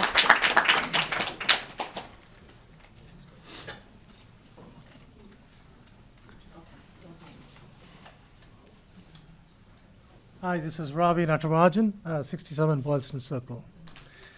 Couple of things.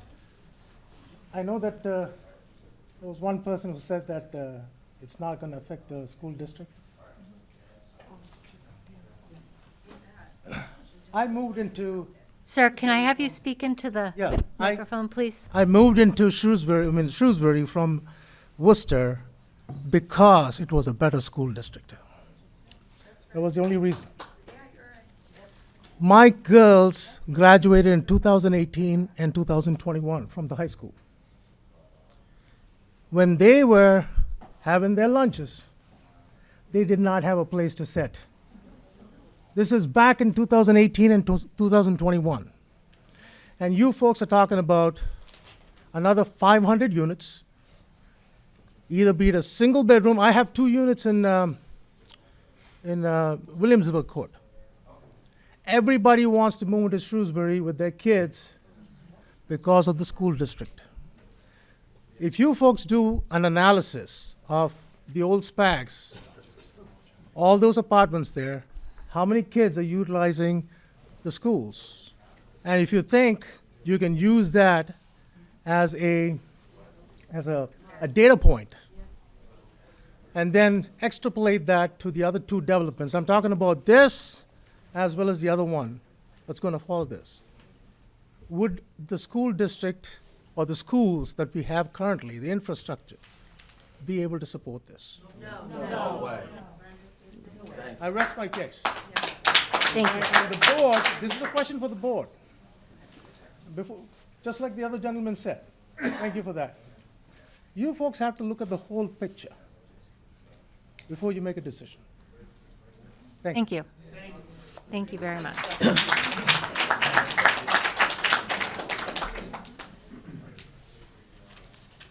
Just as I will continue to take comment on this, just again, as a reminder, we do still have other hearings this evening that are on the docket, that I know a number of you also want to hear and provide comment on. And I've also made the statement that this is going to be a hearing that's going to be continued. Go Ventures is going to provide some additional information. So I just, as you're thinking about what next steps are here, I just want you all to keep that in mind. With that, is there any other member of the public wishing to speak on this item this evening? Yes, sir. Anand Sharma, Precinct 9. I live in the Stony Hill Road. So over 25 years I'm living there. The whole area, like from Christmas trees to the market basket, is totally congested. Morning, evening, we literally have too much traffic. My daughter can't go to school in the morning. Every day one of the parents has to go to the school to drop her. This is the situation on the Route 20. Because of the overdevelopment this town is doing. People are not taking the right decision why we have to do this kind of development. And you can look at this area. The whole area is conservative totally. You can see the water body, you can see the bushes there, trees is there, and we are going to cut that area, going to make the apartment there, and people going to stay there. And other than that, the whole going to congested. We have problem with the sewer system, we have the problem with the water, we have problem everywhere, and we are not thinking about those. The school also congested every time. We are now asking for money to build a new school, and we are not doing the planning ahead of time. We need, you guys also have to decide, you have to more bold, take the decision and say, hey, we don't want to do that. People are following when somebody say yes, next day yes, and then there's next. This will not work like that. This is our town, our properties, our conservative land, our everything we are living here. We should love that. And we should feel like, oh, anything is happening here is for our kids, for our property, and for our generation we are not doing. I came from India. People cut that tree like similar way. Now we don't have shed there to sit under the tree. And we have problem with the water, problem with all kind of problems happening there. And I'm requesting you, all of you here, please don't cut the trees.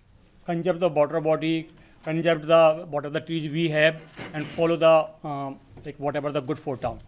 So create the boldness. If you guys not able to decision, because you all are appointee decision, so I understand what is the situation here. But we should think about it inside the gut. We can take decision, and we can not follow whatever the process that we should not follow. So thank you so much. Thank you. Thank you very much. Yes, ma'am.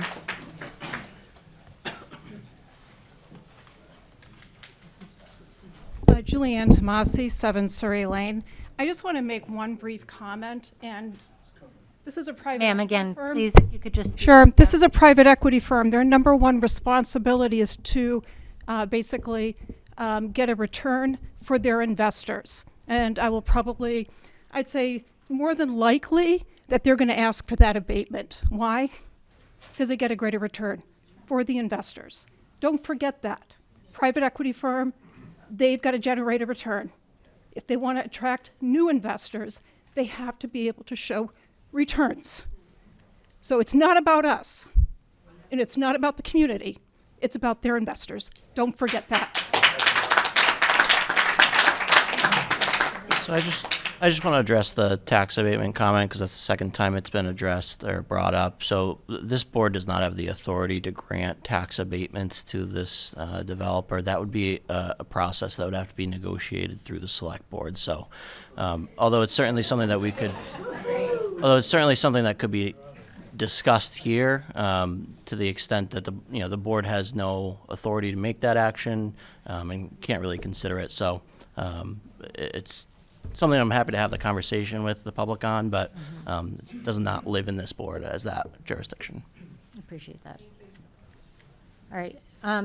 At this point in time, I would like to entertain a motion to continue this public hearing until the February 5th meeting. If there is a motion on the table from the board. Yeah, I move that we continue the public hearing for the proposed mixed-use development site plan approval and special permit for 525 Hartford Turnpike to Thursday, February 5th at Town Hall. Sorry, this, would it be at the Town Hall? No, just at the February 5th meeting. February We'll 5th meeting. Figure that out. Is there a second? Second. All those in favor? Aye. Aye. Thank you. I think it would be like, we're looking forward to kind of getting some additional information. I know perhaps you can work with Chris and we'll put together kind of a timeline of kind of what we'll be hearing for meetings going forward. And, we can talk with Chris about posting that. So if members of the public have a particular interest that they would like to attend that particular hearing, then they can do so. That's exactly how we've discussed what we'd like to do, so we'll catch with Chris on that. Do you guys have a continuance form I need to fill out by any chance? No, okay, good. Thank you very much. Thank you. Appreciate it. Thank you, sir. Next item on the agenda, proposed commercial development and proposed mixed, sorry. And proposed mixed-use development site plan approval and special permit for 335 Maple Ave. There are two legal notices, one for the commercial development and one for the proposed mixed-use development. I'm going to read them both. Sorry, I just want to, Sure. because we're considering putting this together, I just want to get acknowledgement from the applicant that they're okay with that. Certainly. So for efficiency's sake, since this is technically two separate applications, so since this is technically two separate applications, for efficiency's sake, especially given that it's already closing in on 9 o'clock, we'd like to hear those both together. I think that's fine. So the next two items, although two separate meetings, will be combined, and we'll hear those together. So there's two legal notices we'll have to read, but from then it will proceed as one project. Good. The Shrewsbury Planning Board will hold a public hearing on Thursday evening, January 8th, 2026, at 7 p.m. in the Select Board's hearing room at the Richard D. Carney Municipal Office Building, 100 Maple Avenue, to hear the application of Spagtacular LLC, P.O. Box 500, Shrewsbury, Mass. 01545, as required by the Town of Shrewsbury zoning bylaw, Section 7F, for site plan approval, and Section 7M for a special permit by the Planning Board to allow for the construction of 5 residential buildings with a total of 270 units and construct 1 retail building. The proposed layout plan is shown on a plan accompanied by the application that is named, quote, "Proposed Site Plan Documents for Spagtacular LLC," end quote, prepared by Bowler, 45 Franklin Street, 5th Floor, Boston, Massachusetts, 02110, dated December 9th, 2025, and stamped by Timothy A. Hayes, professional engineer. The subject project is located at 335 Maple Avenue, northerly of Boston Turnpike and west of Oak Street, and consists in whole or in part of Shrewsbury's Assessor's Tax Plate 32, Plot 380000. A copy of the application and plans may be seen in the office of the Planning and Economic Development Department at the Richard D. Carney Municipal Office Building, 100 Maple Avenue, Shrewsbury, Mass., and on the Planning Board website at www.shrewsburyma.gov/ongoing projects. The Shrewsbury Planning Board will also hold a public hearing on Thursday evening, January 8th, 2026, at 7 p.m. in the Select Board's hearing room at the Richard D. Carney Municipal Office Building, 100 Maple Avenue, to hear the application of Spectacular LLC, P.O. Box 500, Shrewsbury, Mass. 01545, as required by the Town of Shrewsbury zoning bylaws, Section 7F, for site plan approval by the Planning Board to allow for the construction of 7 commercial buildings. The proposed layout plan is shown on a plan accompanied by the application that is named, quote, "Proposed Site Plan Documents for Spectacular LLC," end quote, prepared by Bowler, 45 Franklin Street, 5th floor, Boston, Mass. 02110, dated December 9th, 2025, and stamped by Timothy A. Hayes, professional engineer.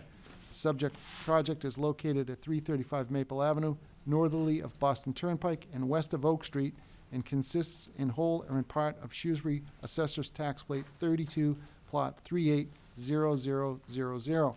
Copy of the application and plans may be seen in the office of the Planning and Economic Development Department at the Richard D. Carney Municipal Office Building, 100 Maple Avenue, Shrewsbury, Mass., and on the Planning Board website at www.shrewsburymA.gov/ongoing projects. Thank you, Tim. Before I turn this over to the project proponent, tonight's meeting on this Maple Ave project will be an overview meeting that will allow the project proponent an opportunity to formally and publicly present the project.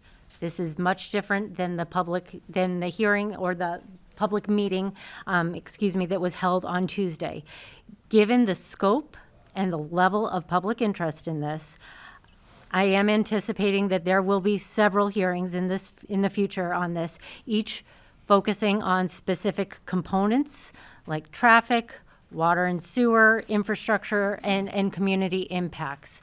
Also, I know you're all very close in here, and we all like to be nice and close with each other. Given the amount of interest in this, we will most likely be looking at moving our next meeting to a larger facility, most likely at the high school, so that we are able to accommodate the public in a better fashion. So tonight, it is my hope that we will continue to be courteous and respectful to each other. With that in mind, I would ask that members of the public wishing to speak on this matter try to keep comments and questions as concise as possible, because as you can see, there are a lot of you here. And while I do not intend to impose a strict time limit on people, I'd ask that everyone please be respectful of time so that we can all provide, all those here that are wishing to speak on this an opportunity to speak and not have it be at midnight. In an effort to keep this hearing moving in the most efficient manner possible, I'd like to try and keep the public comment period to no more than an hour, again, recognizing that there are going to be multiple hearings on this. All questions and requests for clarifications, I will again remind you that it needs to come through the chair to the project proponent. All of those questions and comments will be collected during the comment period, and then at the end of that comment period, we will provide the proponent with an opportunity to either respond, or we can make a decision on, whether they'll come back at the future meeting to properly respond to those items, just to stop any needless back and forth. So with that, I'd like to turn it over to Mark. Go ahead. Thank you, Madam Chair. For the record, Mark Borenstein, attorney at the law firm of Principal Bell in Worcester, representing the applicant. I'd like to introduce the development team that are with me this evening. To my left is Tim of Bowler Engineering. Tim Hayes, right? Correct, yeah. Yeah, sorry. Tim Hayes, forgive me. We got Sam Adams of Spectacular LLC, the applicant. We got Mark Joyce of Collier's Engineering and Design, and we have Bob Michaud of MDM Transportation Consultants, Inc., who is the traffic engineer for the project. So we have a video presentation for you. It's 5.5 minutes. It provides a overview of the project. I'm not really certain how to present it. I don't know if maybe you could walk me through it, Chris.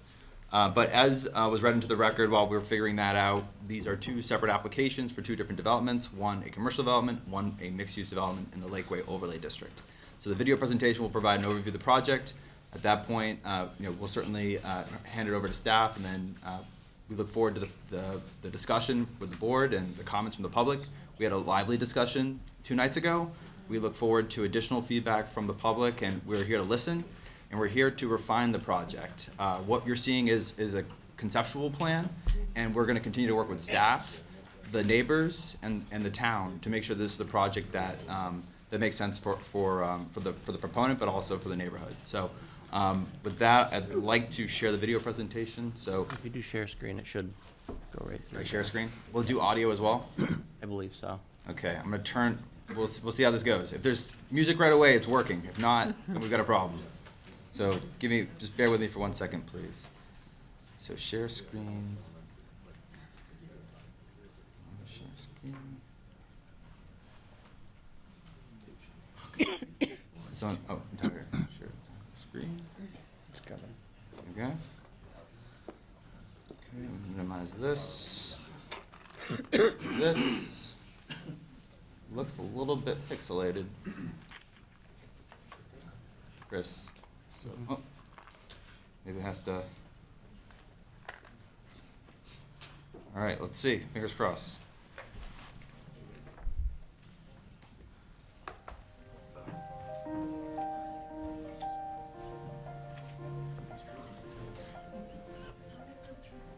The property at 335 Maple Ave consists of approximately 25.5 acres of land, bound by Route 9 to the south, Oak Street to the east, and Maple Ave to the west.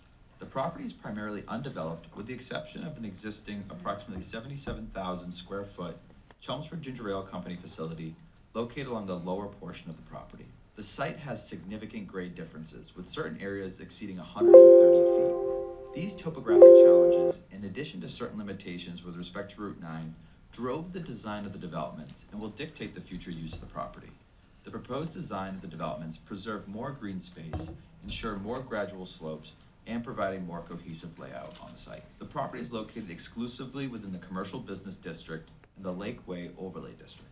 In October of 2025, the Planning Board endorsed an A&R plan to separate the property into 2 lots. Lot 1, which fronts along Route 9 and consists of approximately 9.8 acres of land, and Lot 2, which is located to the rear of Lot 1 and consists of approximately 15.7 acres of land. The applicant is proposing 2 developments, with 1 on each lot.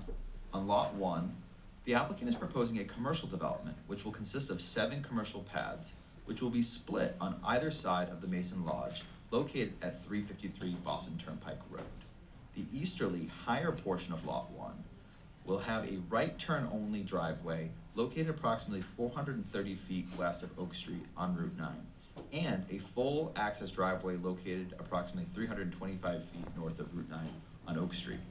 The westerly, lower portion of Lot 1 will have a right-in, right-out driveway located approximately 1,220 feet west of Oak Street on Route 9. There will be 4 commercial paths on the corner of Oak Street and Route 9, and 3 commercial paths to the west of the lodge. Given the topography of the site, each of the commercial paths will be stepped up, so each pad will be slightly higher in elevation as the lot extends easterly. This design ensures accessibility on each respective lot and allows for landscape buffers between each of the uses. Overall, it will significantly improve the curb appeal of the commercial uses along Route 9.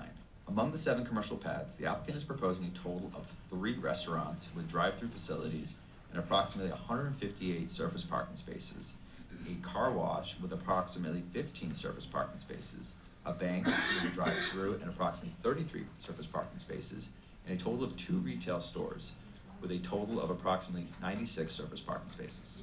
On Lot 2, the applicant is proposing a Lakeway Overlay District mixed-use development with 4 four-story multifamily buildings on the upper portion of Lot 2 with a total of 200 residential units, approximately 349 parking spaces, and other site improvements, including amenity spaces. The upper multifamily development area will be served by 1 access driveway located approximately 985 feet north of Route 9 on Oak Street, and a full access driveway located approximately 550 feet north of Route 9 on Oak Street that will serve as the primary driveway for the multifamily development. To the west, along the lower portion of Lot 2, the applicant is proposing an additional 4-story multifamily building with approximately 70 residential units and approximately 106 accessory parking spaces. All of the proposed multifamily residential units on Lot 2 will be studios, 1 bedrooms, and 2 bedrooms. The multifamily development on the lower portion of Lot 2 will be served by a full access driveway located 1,530 feet northeast of Route 9 on Maple Ave.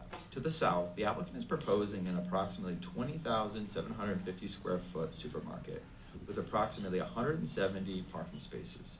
The supermarket will be served by a full access driveway located approximately 820 feet from Route 9 on Maple Ave. This driveway will also serve the commercial uses on the lower portion of Lot 1. The supermarket will also be served by the right-in, right-out on Route 9 that will also serve the lower portion of Lot 1. The applicant is proposing new and enhanced sidewalks and walkways, which will promote connectivity to the existing commercial uses in the neighborhood. Overall, the proposed developments will provide a strong mix of commercial and residential uses with shared means of access and egress, and will help maintain a vibrant and walkable commercial area in accordance with the purpose and intent of the Lakeway Overlay District. So this is just an artist's rendition, if you will, maps that shows the massing of the proposed buildings. So as you can see, the design of the multifamily buildings, sorry for the thematic music, we have massing for the commercial uses. So I think this gives better context with respect to the topography of the site and the massing of the proposed buildings. It's a little bit smoother on my computer than on the screen, so forgive the jolted view.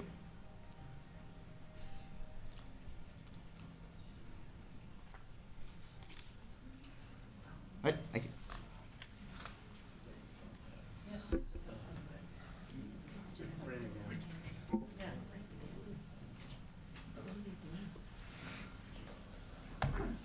So that's the presentation, Madam Chair. We'll turn it over to staff and happy to answer any questions that the board may have at this time. Okay, great. Thank you. So just to highlight, thank you for that presentation. I know you've provided to us, so we'll make that available on our project page. So you'll have the smoother version that you can also watch at home. And for those who were not able to attend this evening, as stated, I kind of want to briefly go into a summary of the community forum that was held on January 6th. I will get my presentation lined up.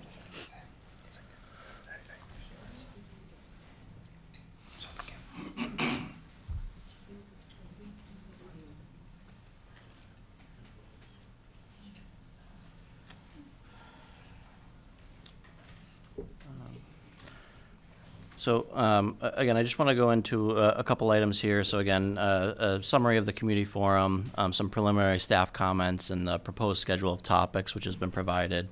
I'll move pretty quickly through these. So the community forum was hosted by the applicant on January 6th, 2025, just a few days ago. We had record attendance at that, approximately 150 to 200 attendees. Again, well attended. We took approximately 2 hours worth of discussion with the community during that, where we covered a number of topics and a lot of comments on varied topics. So some of those common themes included traffic volumes and access, utilities and capacity, schools and capacity, commercial use types, and the commercial market as it exists. Certainly there's too many to list here or to cover and collate within the few days. As stated, I'll have a more formal report for the board to consider to cover some more of the discussion that was had in more specificity. But I do want to touch a little bit on those common themes and some of the, I think, critical discussion points that were had. So one of the concerns that was raised was regarding existing traffic volumes and long queues on Oak Street and Route 9 intersection. So as well as concerns raised regarding volumes of traffic entering and exiting on Oak relative to the scale of development. So staff recognizes this, the town recognizes these as concerns. Part of these are existing conditions, which the board will have to take into account. But certainly, we will be asking the applicant, DPW, and peer review to review these concerns in more detail and speak to these more specifically at a future related traffic hearing. We're anticipating that in our schedule to be the March meeting. But again, we'll work with the residents to discuss that. So on the side here, we just show that intersection of Oak Street and Route 9, proximity to Bolero, and those three entrances, as well as the intersection of Route 9 and Oak Street, which are of concern, and we'll be looking to spend special attention reviewing. The other concerns raised, again, in terms of utilities and capacity, concerns were specifically raised regarding infrastructure capacities and operation in relation to the water treatment plant expansion, as well as concerns raised relative to the connection of the existing sewer service with capacity constraints. So I do want to just provide one clarification in terms of the water treatment plant expansion. So that expansion is specifically related to PFAS treatment and not necessarily related to capacity of water service to developments. That said, staff is still going to ask DPW and the peer review to take a deeper look at these concerns and address those capacity concerns in more specificity. We're anticipating that to be at the February hearing with the schedule that's proposed. So we anticipate a pretty quick turnaround from that, be able to get that information out to the public. In relation to the school capacity and bus stops, concerns were raised regarding impacts to the school system capacity and enrollment figures, especially with relation to the number of proposed units and recent developments in town more comprehensively than this specific project. Concerns are also raised in terms of the school bus pickup and drop-off locations in relation to local traffic circulation. So in relation to that, we do have the community impact analysis that touches on some of these items. What I will say is staff will provide a supplemental information and review in coordination with data that we collect and coordinate with the school department. We'll provide an analysis in terms of the school children mix that is anticipated for this project to try and provide some information related to that. I do caution the board, as I do every time this is brought up, is that the board cannot base their decision solely on school children. It's an item that we can discuss and we can consider, but it should not be a factor in their decision making. But again, it's certainly a concern, and it's certainly a valid concern that we should have that conversation with the public. I would also encourage the board to look, and what our analysis will do, we will look at it more comprehensively than this specific project. Again, separating it from this specific project, we do need to look at those figures more comprehensively across all of the growth that we are seeing. So in relation to the school bus pickup and drop off, just very briefly, there is a provision that school buses are not able to enter onto private property. So we do work with projects that are proposing significant residential development to find suitable locations with the school department in relation to school bus pickup and drop-off locations. Again, really want the school department to help drive, I guess, figuratively, the bus on that one. But we do want to understand where that's applicable, whether it's a full kind of pull-off and drop-off location or just an area to congregate. And it should be in relation to, again, that analysis that we will do in terms of what is the anticipated enrollment figures. So as stated, I think, we do see that these are restricted in the bylaw to studios, 1 and 2 bedrooms. Again, that does reduce generally the families that we see moving into these. But again, I'm happy to provide that information in some more detail for the public. Finally, concerns raised regarding the commercial use types and meeting local needs in relation to marketability. So this is not necessarily a topic that the board can compel the applicant to lease their space to any specific use. The allowable uses are primarily controlled by Table 2 in the zoning bylaw, as well as some other separate provisions. That said, staff is currently engaged in a townwide economic study, which is evaluating current market trends and ways to encourage compatible commercial development along these commercial corridors. So that's anticipated to wrap up around March. We've been doing public outreach related to that. I'm anticipating some additional public outreach related to some of those findings and the data that has been developed after that initial round of public input. But in terms of this specific project, that falls outside. Again, happy to have that conversation with the public. We are doing that evaluation, but it's separate from this process, so. In terms of the preliminary staff comments, our department is anticipating to have our review and comments provided preliminarily in the mid-January, in line with some of the other peer reviews that will likely be coming out. So we've are working on those formal comments. In addition, all of the other municipal departments, some of them have completed their reviews and provided some comments. Others are still continuing their plan revision requests and comments under review.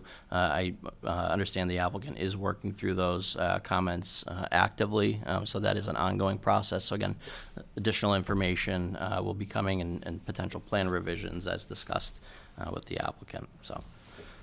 In terms of the proposed schedule of topics, we provided a printout and a memo for the board this evening detailing what we propose as a review of those topics in relation to what we're anticipating to be peer review comments to be received, and in line with kind of breaking up and chunking out those specific areas to make comments a little more manageable. So we're proposing February 5th to be a review of the water and sewer improvements, as well as overall site plan, stormwater, and civil engineering documents. March 26th to review the traffic impact and community analysis. Anticipate that will take some back and forth between the applicant and the peer review to really hash out and have a more productive conversation related to data that's being provided. And then that would lead us to April 2nd, which would be general topics and any follow-up from those. We do leave that open. Additional meetings and could be scheduled as information is needed. If the board needs to consider special meetings in between those, we'll have that conversation at that time. I do want to note for the public's benefit that hearings must be continued to a time and date certain. So at the end of each hearing, the continuance will state the time and date that we'll be hearing it again. So you'll be able to find that agenda. Again, we'll be pushing that information out. So I recommend for those who are interested to follow along, to sign up for notifications from our office, reach out to us, and we're happy to provide that information to the public in whatever form is most suitable for them. With that, that's my conclusion. Great. Board member comments. Do you have anything right now? Not at this point, no. Turner? Just a couple comments. You haven't mentioned anything about whether this project triggers MEPA part at all, whether it be because of the parking or... Yep, so through the chair, this project will trigger MEPA review. Okay. In addition, given the impacts or the proximity to Route 9, there's going to be ongoing coordination with Mass DOT. So in terms of the proposed design, this has been preliminarily shown to Mass DOT. Mass DOT has provided feedback, so this is not the approved design by Mass DOT, but this has been reviewed and deemed acceptable on an initial basis by Mass DOT. More as a comment, as part of these future meetings that we are going to have, you will be submitting some additional reports or information, like for example, traffic report. Just make sure you submit those reports really ahead of time, not a day prior to the public hearing of sorts. That way our staff can pass it on to peer review group and have their review ready so that the people who are here get a full picture of what's going to happen, No, certainly, I appreciate that. Yeah. And through the chair, we're working to make sure that we're providing as much information as quickly as possible. So one of the items that we will be delivering is an itemized narrative related to the criteria for the Lakeway Overlay District and the site plan criteria to further assist the planning board with your analysis in terms of the necessary criteria. So that is forthcoming, and we plan to submit that and continue to work with staff to make sure that the projects have been fully examined and that we've submitted the necessary materials to obtain hopefully obtain the necessary approvals for the project. And if for whatever reasons, if something is not going to be ready in the time that you thought it would be ready, please let the planning department know ahead of time, and in whichever fashion they can kind of put it on the website or communicate to the people, that would be helpful, you know. Certainly. Thank you. Tim? Traffic, again, will be obviously a huge part of this process to determine the impact in this already stressed area of town. And in the spirit of the Lakeway Overlay District with pedestrian traffic and bicycles, I don't know what, if Mr. Michaud has considered that, or if that'll be part of the traffic hearing coming up. I think through the chair that will be discussed in depth during the traffic, but certainly the traffic report contemplates efforts to minimize vehicle ownership and use from the site, utilizing the bus line that goes down Maple Ave, providing additional bicycle facilities on site. There's a whole list of items listed in the transportation management plan that will help mitigate the additional impacts associated with traffic. So those are set forth in the report. Certainly, I'm sure peer review is going to evaluate that, and they might have some additional comments. So we look forward to that discussion. But we recognize the concerns from the public with respect to traffic, and we're certainly ready to have that discussion. Yeah, certainly there'll be some foot traffic, I would expect, if this happens, to go across the street to the plaza. But I'm not sure if they'll actually walk down to the Lakeway Commons, but that remains to be seen. The existing building, the old ginger ale factory, any idea what's in that for hazardous materials? Does that? It's all been qualified, not much, but it has been qualified. There's a report on it. Okay. So just in, public health concerns if this goes through and when that's raised and the process and procedures for that. But I look forward to the rest of this, more information for everybody as this plays out. Just, my quick comments in the beginning of my initial review of the plan set for both the residential and the commercial uses.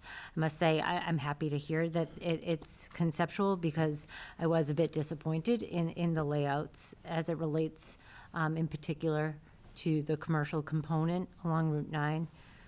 The layout and the potential programming for the 7 pads feels incredibly generic and with very little consideration given to some of the needs and the long-term goals of the community. And these particular layouts, those 7 layouts in my mind, just look like a cut and paste to the development standards in our bylaw, with the sole goal of maximizing the build-out potential, with little consideration given to the site and the surroundings. So that's something I just think needs to be called out, especially hearing that these are conceptual, that I'd ask that that's something that be considered. And while I understand there are no identified end users for the site, the uses that have been outlined and contemplated under this proposal have not, in my mind, been demonstrated to address an unmet need in our community. I would be very interested in reviewing a market study. I know the town is undergoing an economic development strategy for this area, but a specific market study that suggests the need for some of these proposed uses, as I believe that we're simply adding to some of the redundant uses that may or may not have long-term viability and are not necessarily meaningfully contributing to the area.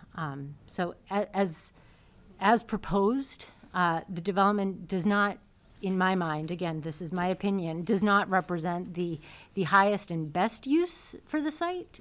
No, thank you, no.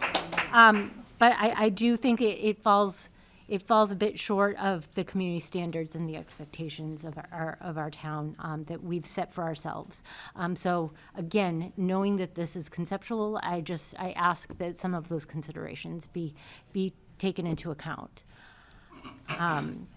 So I guess with that, this is a public hearing. I would like to open it up to the public for questions and comments, and I will again remind you all, we are going to collect the questions and comments. Please do not expect an answer right immediately, just so that we can avoid the needless back and forth. But Sir, yes, right here.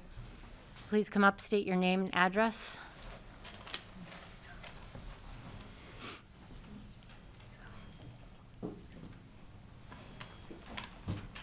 My name is Charles Garabedian, and I live at 24 Westmont Road. I'll be very brief and concise. Number one, schools. I can remember back in 1990s, they said that by the 2020s, the school population will be flattened or it will be decreasing. False. We are now on a road to increase it dramatically. Right now, we're attempting to build an addition to the high school. When they build it, it'll be to capacity when they build it. We are going down a bad road when the term comes to education. Secondly, we're going to put undue stress on our fire and police department. With more people and more business in town, you know what's going to happen. There are going to be more calls. The demand of clean water is going to be stressed. Our water sewer system is going to be stressed. And the one thing that nobody's talking about is when I look at that land, I'm looking at nice, what used to be very nice forest and growth. It was cut down several years ago, now it's grown back. And I'm thinking of all the wildlife that lives there. Not just the animals, but all the vegetation. We say that we have to be on a movement to green the town of Shrewsbury. Well, all I'm seeing is development of more asphalt, more heat. What's going to happen? We're adding to what's happening around the world. Yes, our Earth is getting warmer, and you can see the impact of the weather. If this project has to go through, I think it has to be significantly smaller. First of all, eliminate the residential. We don't need the residential. How many other residential sections do we have on plan right now? Secondly, in terms of having another market, ask the people in Stop and Shop why they didn't stay there. So we're going to bring another market in. In terms of other businesses, how many other businesses do we really need in this town to satisfy us? I say no to this and no to the others that are also proposing. It's just not this one that's bad. Everything is bad. Our traffic is getting worse. Everything is getting worse. I moved here in 1991, and by far this is a 180-degree turn in what I see as a town to live in. And I'm glad I'm at the age I am. I won't be here in 2050, 40. I won't live to see this. But I feel sorry for the people that will be here. That's my feeling, and I hope I've not taken too much of your time. Thank you. Thank you.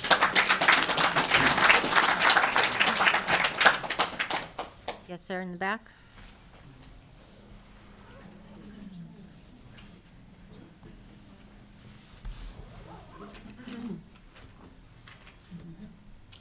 Good evening. My name is Ken Kowalczyk, and I reside at 104 Oak Street. I'm one of the direct abutters to the proposed entrance that they want to put in off of Oak Street.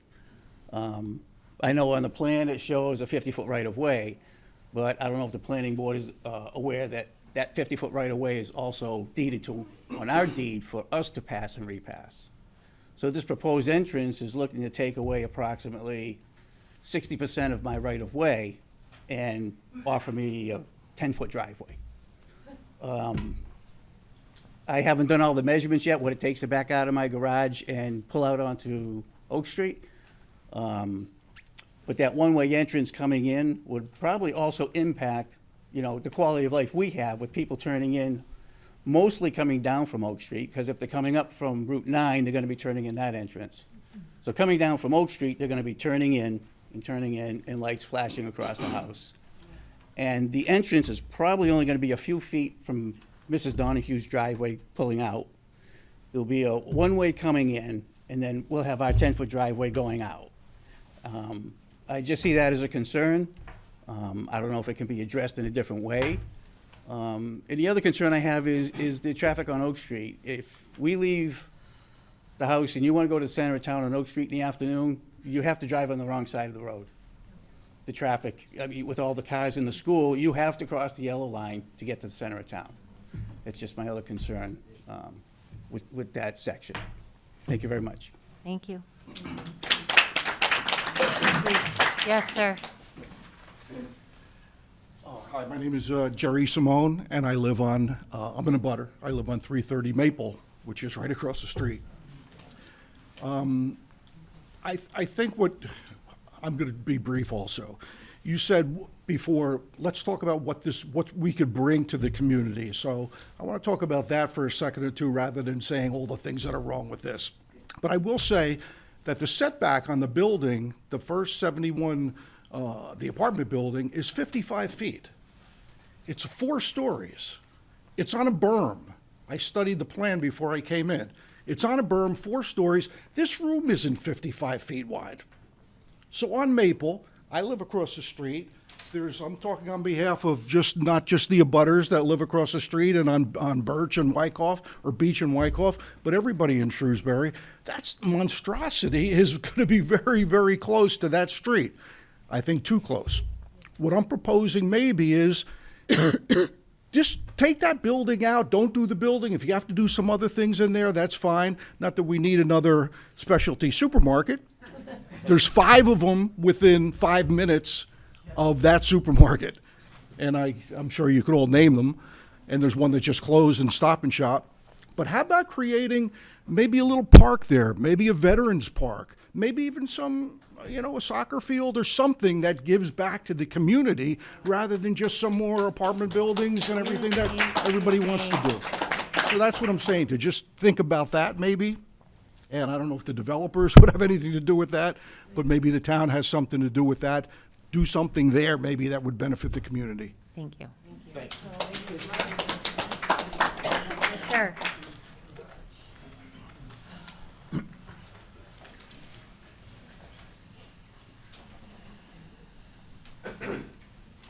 Ravi Natarajan again, 67 Boylston Circle. Just a quick question. I'm a history buff. Is there any ideas as to whether you're going to preserve that Chelmsford as a monument? Just asking the question. The bottling company. Yeah, ginger ale company. So again, we're collecting all of the questions. Yeah. We will So the answer. question is whether it would be is- preserving that as a monument, the fascia at least, if they have to move it, whatever, whatnot, it would be a nice thing to do.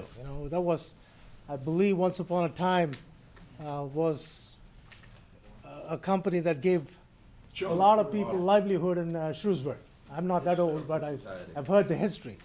The next question is, instead of the, not that we really need a lot of commercial buildings, why residential? Is there a reason why you folks are gravitating towards residential? I know. I want them to answer the question. Okay. Why not make it commercial? And fantastic idea of the, having a park. Thank you. Okay, thank you very much. Yes, ma'am, in the front?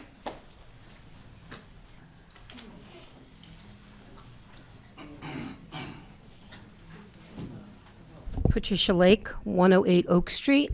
We are also a direct butter.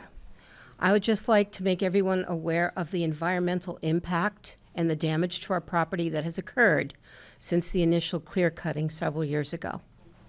We were clear cut back to the line, right on our property line. At that point, we've experienced wind damage that requires us to replace shingles on our house and on our garage. We've had to install snow fencing, having been trapped in my car for 2 hours because I was unable to enter or exit my dwelling by 2 entrances in a snowstorm. We were inundated with millions of ticks. Our yards were unusable for 2 summers. We were unable to open our windows because of the dirt, the amount of dirt, the amount of noise. And that just covers the physical things that have happened. Doesn't even touch the emotional impact, the exposure, and the invasion of our privacy. Our once beautiful 100-foot trees, our amazing lush yard and barriers are gone. And while they are growing back, it's really scrub. Those aren't the trees that were there, the magnificent trees. So we just want to make everybody aware of the impact to those of us that are on the top of the hill directly behind this, who are now going to be surrounded. Thank you.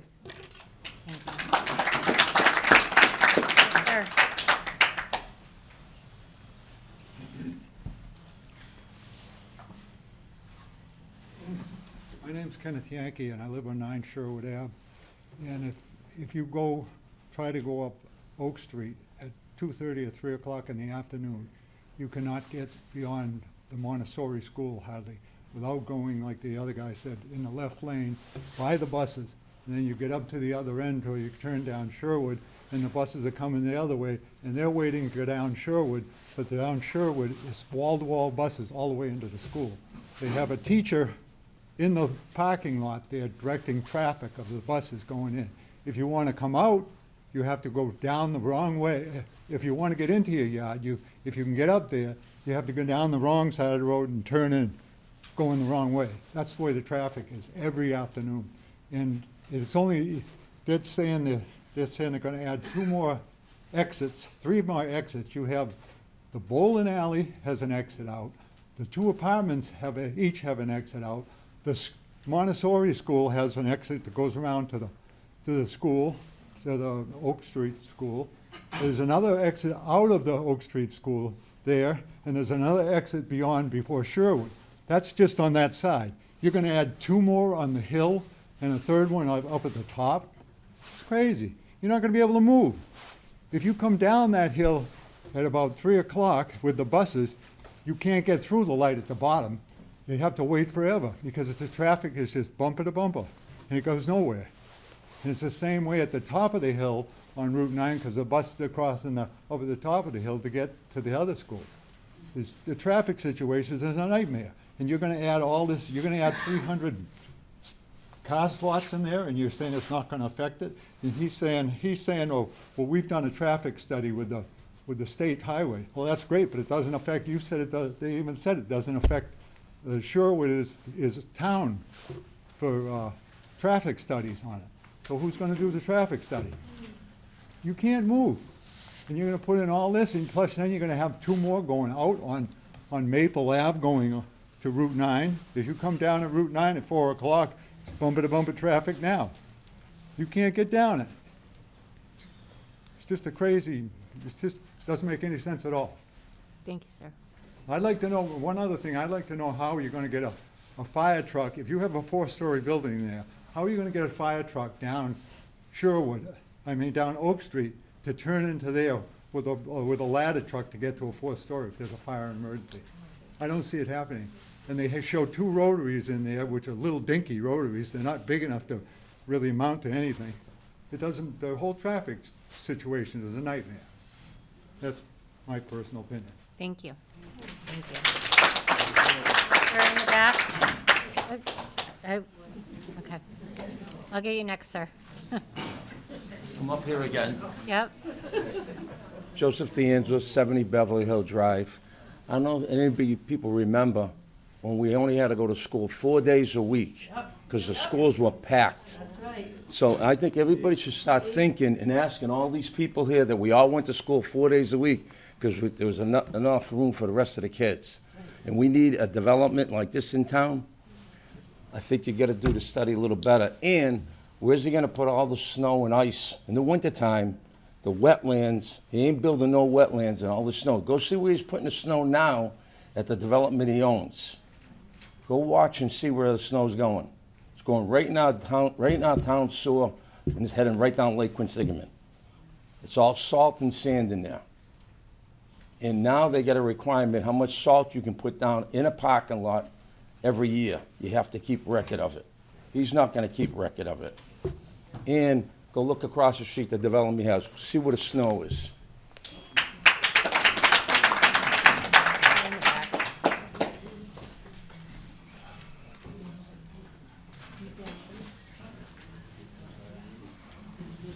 Mark Majori, 19 Gordon Road.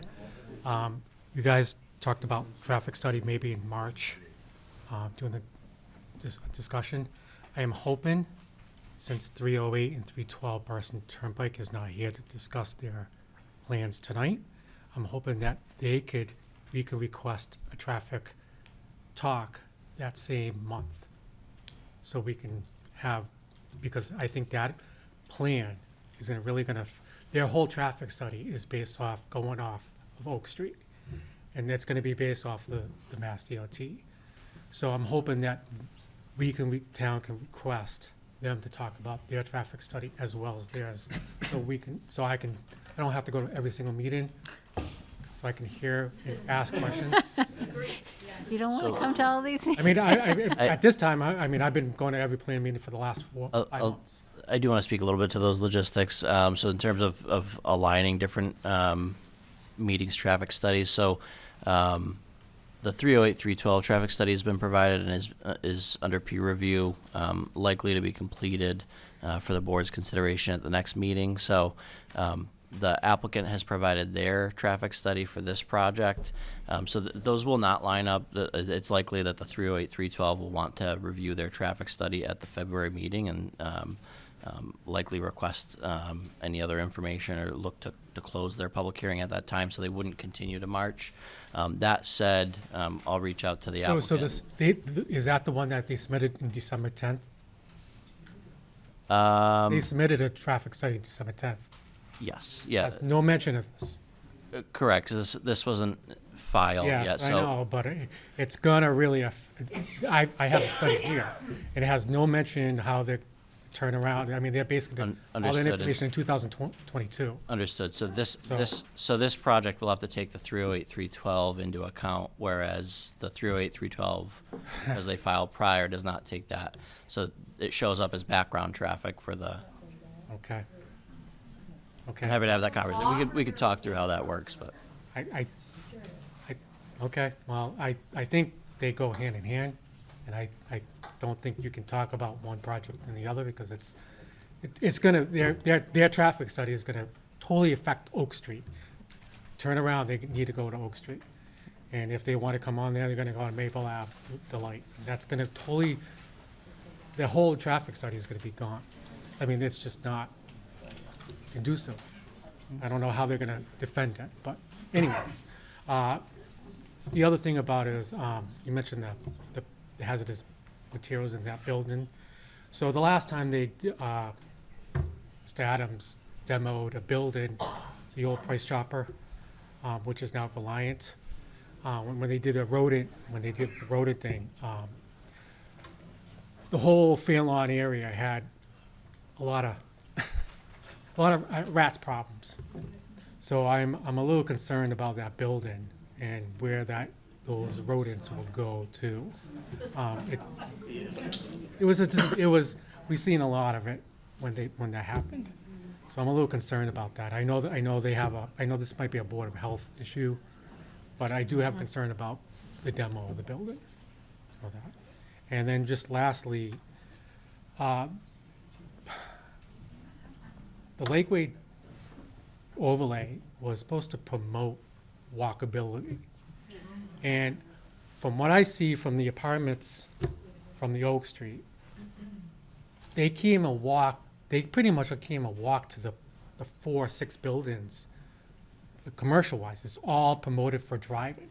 They got all drive-through banks, drive-through restaurants, and I've seen some of them have 2 lanes on it, which is, I'm not gonna give an indication of who that is, but usually those are chicken places. So you're gonna see a lot of promoting of driving, and not a lot of promoting of walkability. At least with the Lakeway Commons, you live there, you can at least go out the door and go to the Tavern Square. You can walk and go to the Starbucks. If you wanna get a cup of coffee at the place of Maua Coffee Place, it's gonna take you about 20 minutes to get there.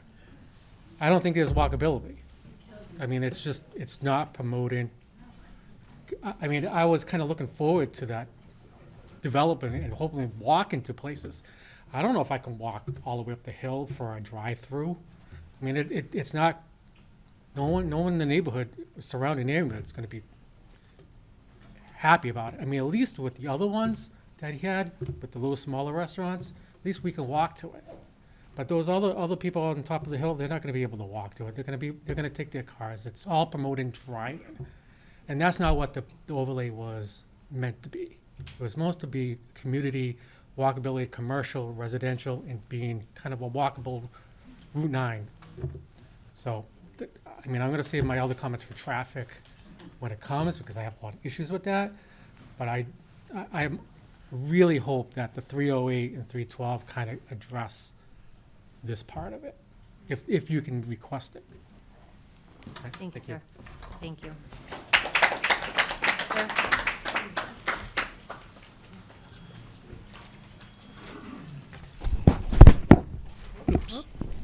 Hello everyone. Thank you board. Thank you for this opportunity. My name is Abhijit and I live on M Street. I would like to start with a comment, and then I just have two questions on the project. So my comment is, as everybody has mentioned, there are traffic and road safety issues. There is overburden on the school systems. I know Chris already mentioned that overburden on the school system cannot be a factor to scrap off a project, but it can certainly be one of the factors to be considered as whether to approve a project or not, right? So I would like to again reiterate the overburdening of the existing school system, which we are very proud of. It's already maxed out. Having the residential units, will have families and will also put more strain on the school system, right? Then we have environmental concerns, environmental impact. I saw the video there. It showed a very good visualization of the residential property and the commercial one surrounded by trees, but I don't think there will be many greenery, as shown on the video, right? So it will definitely have an impact on the environment challenges. The other thing which nobody talked about is the quality of the life which will be impacted during the construction, the noise. So one of my gentlemen who is right here, who lives right across the project on Maple Street, here he is. We were discussing that there will be no sort of privacy to his house, which is just opposite. There will be more strain on the traffic. There are residential buildings coming up just opposite to his livelihood. So there are privacy concerns as well, which nobody has been talking about, like the concerns to the adjacent neighborhood. Continuing my comment, I was again, first of all, thank you, Chris, for putting everything what we discussed on the Tuesday meeting. I again want to reiterate my point of the density of the Shrewsbury, as a town. So let me just bring out the record. So Shrewsbury, as per the record, it's quite open. It is the most densely populated town in the Worcester community, right? And again, by this project, we are again going to dense it up more. There are around 1,900 people living per square mile in Shrewsbury compared to the Massachusetts average of 900 people per square mile. So that's phenomenally higher compared to the state average. And again, with this project, we are again stressing that limit to have more dense population here. So my final, the question which I wanted to ask you is just two questions. The first question is, I could see that the proposal has some a bank, a car wash, and some fast food financial services. But my question is, do we really need this? We already have this kind of services in our beautiful town, right? Why is the need to build these kind of buildings or this kind of services within our beautiful town, right? It's going to unnecessarily stress the already ongoing issues with our town. So that's my first question. My second question is on the Mass DOT, which everybody is talking about, that they'll be presenting it, the traffic arrangements and the survey from Mass DOT. Do we have, I'm asking to the board, that will it be okay for the town if the residents own an independent traffic and environmental impact study, and town can basically help to pay the residents, so that we as a residents we also can own the independent traffic and environmental impact studies. That will help for us to also see through whether the Mass DOT is doing a fair job or how is it going to impact our neighborhoods and our streets. Thank you. Yes, sir.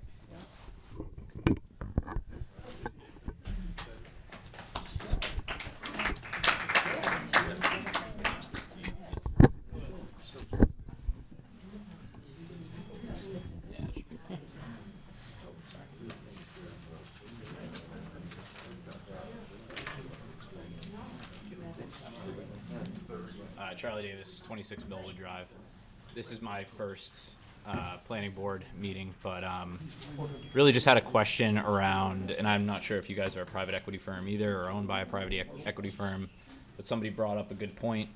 How many of the developments in Shrewsbury that have been built are owned by a private equity and have filed for a tax abatement in the last 5 years? So that's just one question. I know you guys are taking questions and bringing that back to get answers, so would love to know that. And then in terms of the infrastructure, that's a huge concern as well, especially as, you know, a newer resident to the town. So is there an opportunity for, if new developers are coming in to provide proposals, is there an opportunity to ask them for something in return for the town? You know, again, it's my first go at this. I don't know if that's a possibility or has been explored, but from the article in the, what is this, Community Advocate, said that for the proposed high school plan, we're at like a $1.4 million delta that we, the taxpayers, need to make up. So is that an opportunity for something like some of these developers to come in and help provide the town some resourcing there, or at least help there? Same when you're thinking about infrastructure on the town sewer, electric, fire, EMS, police, things like that. You know, if you guys are trying to partner with our town, put your money where your mouth is. So that's it.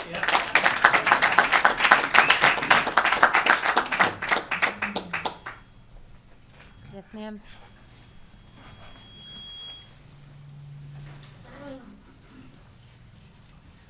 Hi everyone, I'm Yu Qing from 11 Selina Street. So my question probably will be the easiest one to answer. So from the point of view of a customer, consumer, the lower commercial area is divided into the east side and the west side. And like if a customer wants to visit two places, one at the left side, one at the right side, like west side and east side. So does this mean that he has to like get into the east lot first and then come out, get into route line, and then go back to the west lot? So is there any reason why it's divided and not connected, cannot drive through or walk through? So, yeah. Thank you. Thank you. Thank you. Yes, sir.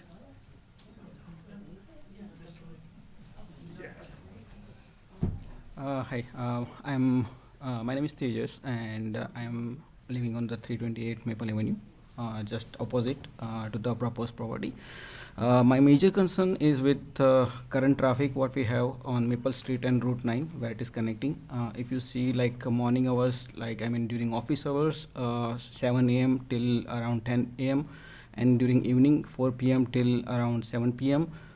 If you want to go from let's say from South Street till my home, like till Maple Street, it will take almost 15 to 20 minutes right now. Now if we are adding more people in the same route, it will going to be increased, right? So that is one of my major concern, like how it will be handled. Also, like right now, if I have to go out from my driveway to the Maple Street on those hours, it will take some time, like 2-3 minutes. Like car is coming down here and there from Route 9 inside the Maple Street. Exit is also there. Now coming more cars. It will take more time to like commute, raising safety concern there. Like if you currently like 2-3 days back on the Shrewsbury Commons, there is major accident happened for 3 cars while exiting to the Route 20. Similar situation will happen here as well. in future. So if many cars is coming out from the another exit, residents from the opposite direction also coming down Route 9 is coming to the Maple Avenue, and those are very busy street now, and it majorly have a safety concern according to me. So, yeah, that was my concern. Thank you. Thank you, sir. Okay. Any other questions? All right, at this point, I'd like to turn it back over to the project proponent. There are a bunch of items. I don't know if you feel comfortable answering some of them this evening, or if you want to kind of collect and. Yeah, I think, so, thank you. In terms of some of the overarching questions, I think traffic is a predominant question. I think we'll deal with that in the traffic hearing, but as I indicated before, we have a traffic study that was prepared. That will be, in terms of the questions from the public, in terms of an independent study, that is the peer review process. So our report will be reviewed by an independent engineer and assessed, in addition to being reviewed by Mass DOT and the MIPA office. In terms of, and I appreciate the chair's candor with respect to the design and the desire for further enhancements of the design. It's referenced in the video, but I would just like to reiterate that one of the biggest constraints with this site is topography. So when folks are like, we'd like to see it more walkable, as I said in the video, there's a 130-foot difference between different portions of the site. And so if we look at the layout plan, a lot of effort has been put into adding sidewalks, adding walkways to provide that connectivity within the confines of the topography itself and Route 9. In terms of the design itself, the reason why we have the curb cuts that we have is because that was dictated by Mass DOT. So we hear the comments. I think we'll further refine, as I just said before, and I appreciate the candor, but I just want to emphasize that it's not as if this is a flat site and we're just putting these pads in because that's the easy way to do it. And as I mentioned in the video, the developments themselves are kind of stepped up Route 9. So the developments themselves will be separated with some landscape buffers, some retaining walls, but the developers sought to really minimize retaining walls on the site, even though there's these pretty significant topographic challenges. And so allowing for these more gradual slopes will allow for more greenery, more trees. It's kind of finding this delicate balance between the Lakeway overlay criteria, but also understanding the very real issues and challenges rather on the ground. So I just want to make that clear.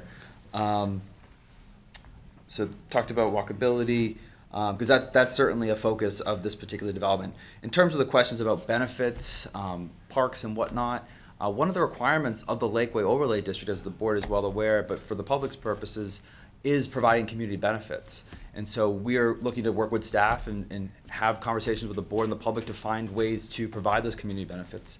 One of those benefits is a payment in lieu. So that might be an opportunity for, if we can't provide a benefit on site, that there's an opportunity for those further benefits to the community. So we're looking to provide a project that meets the purpose and intent of the bylaw, works for the neighborhood, but also works for the developer. One of the questions that I had taken note of was related to the Chelmsford building, and I'll be honest, I don't know if there's any historical considerations for it, but I know that was one of the questions that had come up. We have spoken, excuse me, to the chairwoman, we have spoken with the town. Okay. And we just haven't defined what that element, if it's actually a piece of the building. Okay. What that will be and where it will be, but we have had that discussion. Okay. The town expressed that interest, and we would like to do that. Okay, that's. I'd like to add a little bit of context to that as well. The applicant has been very willing to allow us to, to view the site. We actually, with staff, did a brief walkthrough to view the interior of it and look at the history. I know there's some, materials of the historical use of it that have been collected. So that is something we're aware of, the historical nature of that. Our office is sensitive to that and understand that there's probably some cultural connection to it in some form. We'll be having those conversations, and I do want to say the applicant and property owner has been very open to those discussions. So, Great. Okay, so I do think if you have no other questions or comments this evening, I do think that we have a plan going forward for our next meeting. So our next meeting is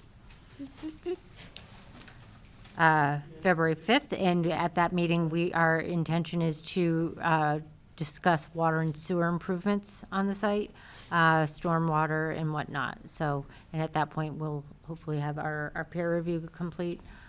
So we'll plan to do that. So if there's nothing else from the board or from Chris this evening, I'd like to entertain a motion to continue this hearing to the February 5th meeting date. I'll make a motion to continue it.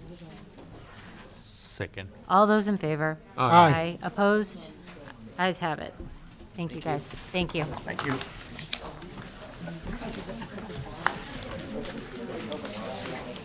Next item on the agenda is a request for continuance. This is for 33 and 35 Redland Road. Is there a motion to accept this, or to continue this public hearing? Yeah, I move the motion to continue the public hearing for proposed common drive to February 5th. Excuse me all, I know that there is still some conversation happening. We are still in a public meeting, so I can ask you to take your discussions outside into the hallway, please. All right, motion's on the table. Is there a second? Second. All those in favor? Aye. Aye, thank you. Next is the public hearing for 0 Greenbrier Drive. They have also asked for a continuance. We did. On the next two items, we received requests for continuances to the February 5th hearing. Okay, so can I get a motion to continue the public hearing for 0 Greenbrier Drive to the February 5th meeting? I move that. Is there a second? Second. All those in favor? Aye. Opposed? Ayes have it. Next is the request for continuance of a public hearing for 308 and 312 Boston Turnpike. Is there a motion? I move that motion, yeah. Is there a second? Second. All those in favor? Aye. Opposed? Ayes have it. Okay, on to new business. Appointing a planning board member to this Community Preservation Committee. We are due to appoint a new member to the Community Preservation Committee. I don't relish asking for that appointment after a long meeting, but it is something that we are required to do. So, taking nominations. I served in the past, so I'm done. So you're done? Did you say? Come on. No, fun. How often do they meet? Yeah, how often? So they meet once a month. It is the first Monday of the month.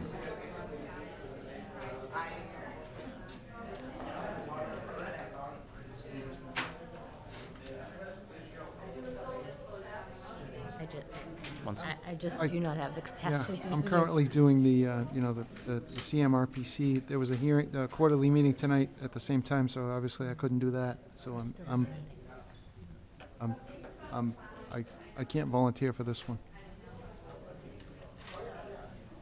We have 2 people missing. Put one of them. There's no requirement to, certainly we're eager to have an appointment, but if we need to take a beat and come back to that next month. I think that we should, quite honestly. Have more discussion on it, yep. Can we say the same thing for the complete streets? Yeah, I'm happy. Like The Complete Streets one is easier, so that one, that actually is morning meetings. Those are typically held at 8:15. They're currently on hiatus, but I do anticipate that with the new rounds of Complete Streets coming up, that they will be resuming. And we have some other opportunities that we're going to be looking at traffic more comprehensively in town. But that said, they are currently in hiatus until, I think we said. Are they in-person meetings, or is there? They are in person. I might be able to facilitate a remote option for this if there's a possibility of me doing it from my office desk, I would be willing to throw my hat into the ring unless anybody else is dying to do complete streets. I work conflict for me. I couldn't do a morning Right. meeting. I just Yeah. wouldn't work. Okay, so, put me down, Chris. All right. Okay, Is that a nomination? yeah, oh, appointment, yes, or- would somebody like to nominate me? Do you need to make a motion to nominate Julie? Oh, yeah, I can do that. This is for For the complete complete streets, right? streets, yep. Yeah, okay. I move that we nominate Julie Holstrom, the chair of the planning board, to be the member for the complete streets committee. Is there a second? Second. All those in favor? Aye. Aye. Okay, opposed? Thank you, Julie. Okay, great. Next is A and R. So we have one A and R submission for 525 Hartford Turnpike. Plan has been reviewed by staff for compliance with MGL 40A, Section 81P, and has been recommended for endorsement. Do I have a motion to endorse the plan received and authorize the town engineer to sign on the board's behalf, or for us to sign, I guess? We've been, we have filled the town engineer position, so Oh, I good. defer to the board if we'd like the new engineer to Sure, absolutely. take some of that back over. So is there a motion? I move that we approve the A&R plans for 525 Hartford Turnpike. Is there a second? Second. All those in favor? Aye. Opposed? Ayes have it. Any correspondence this evening, Chris? None this evening. Okay. With that, I'd like to entertain a motion to adjourn for this evening. I move that we adjourn this evening. Second. All those in favor? Aye. Opposed? Ayes have it. Thank you all very much. Okay.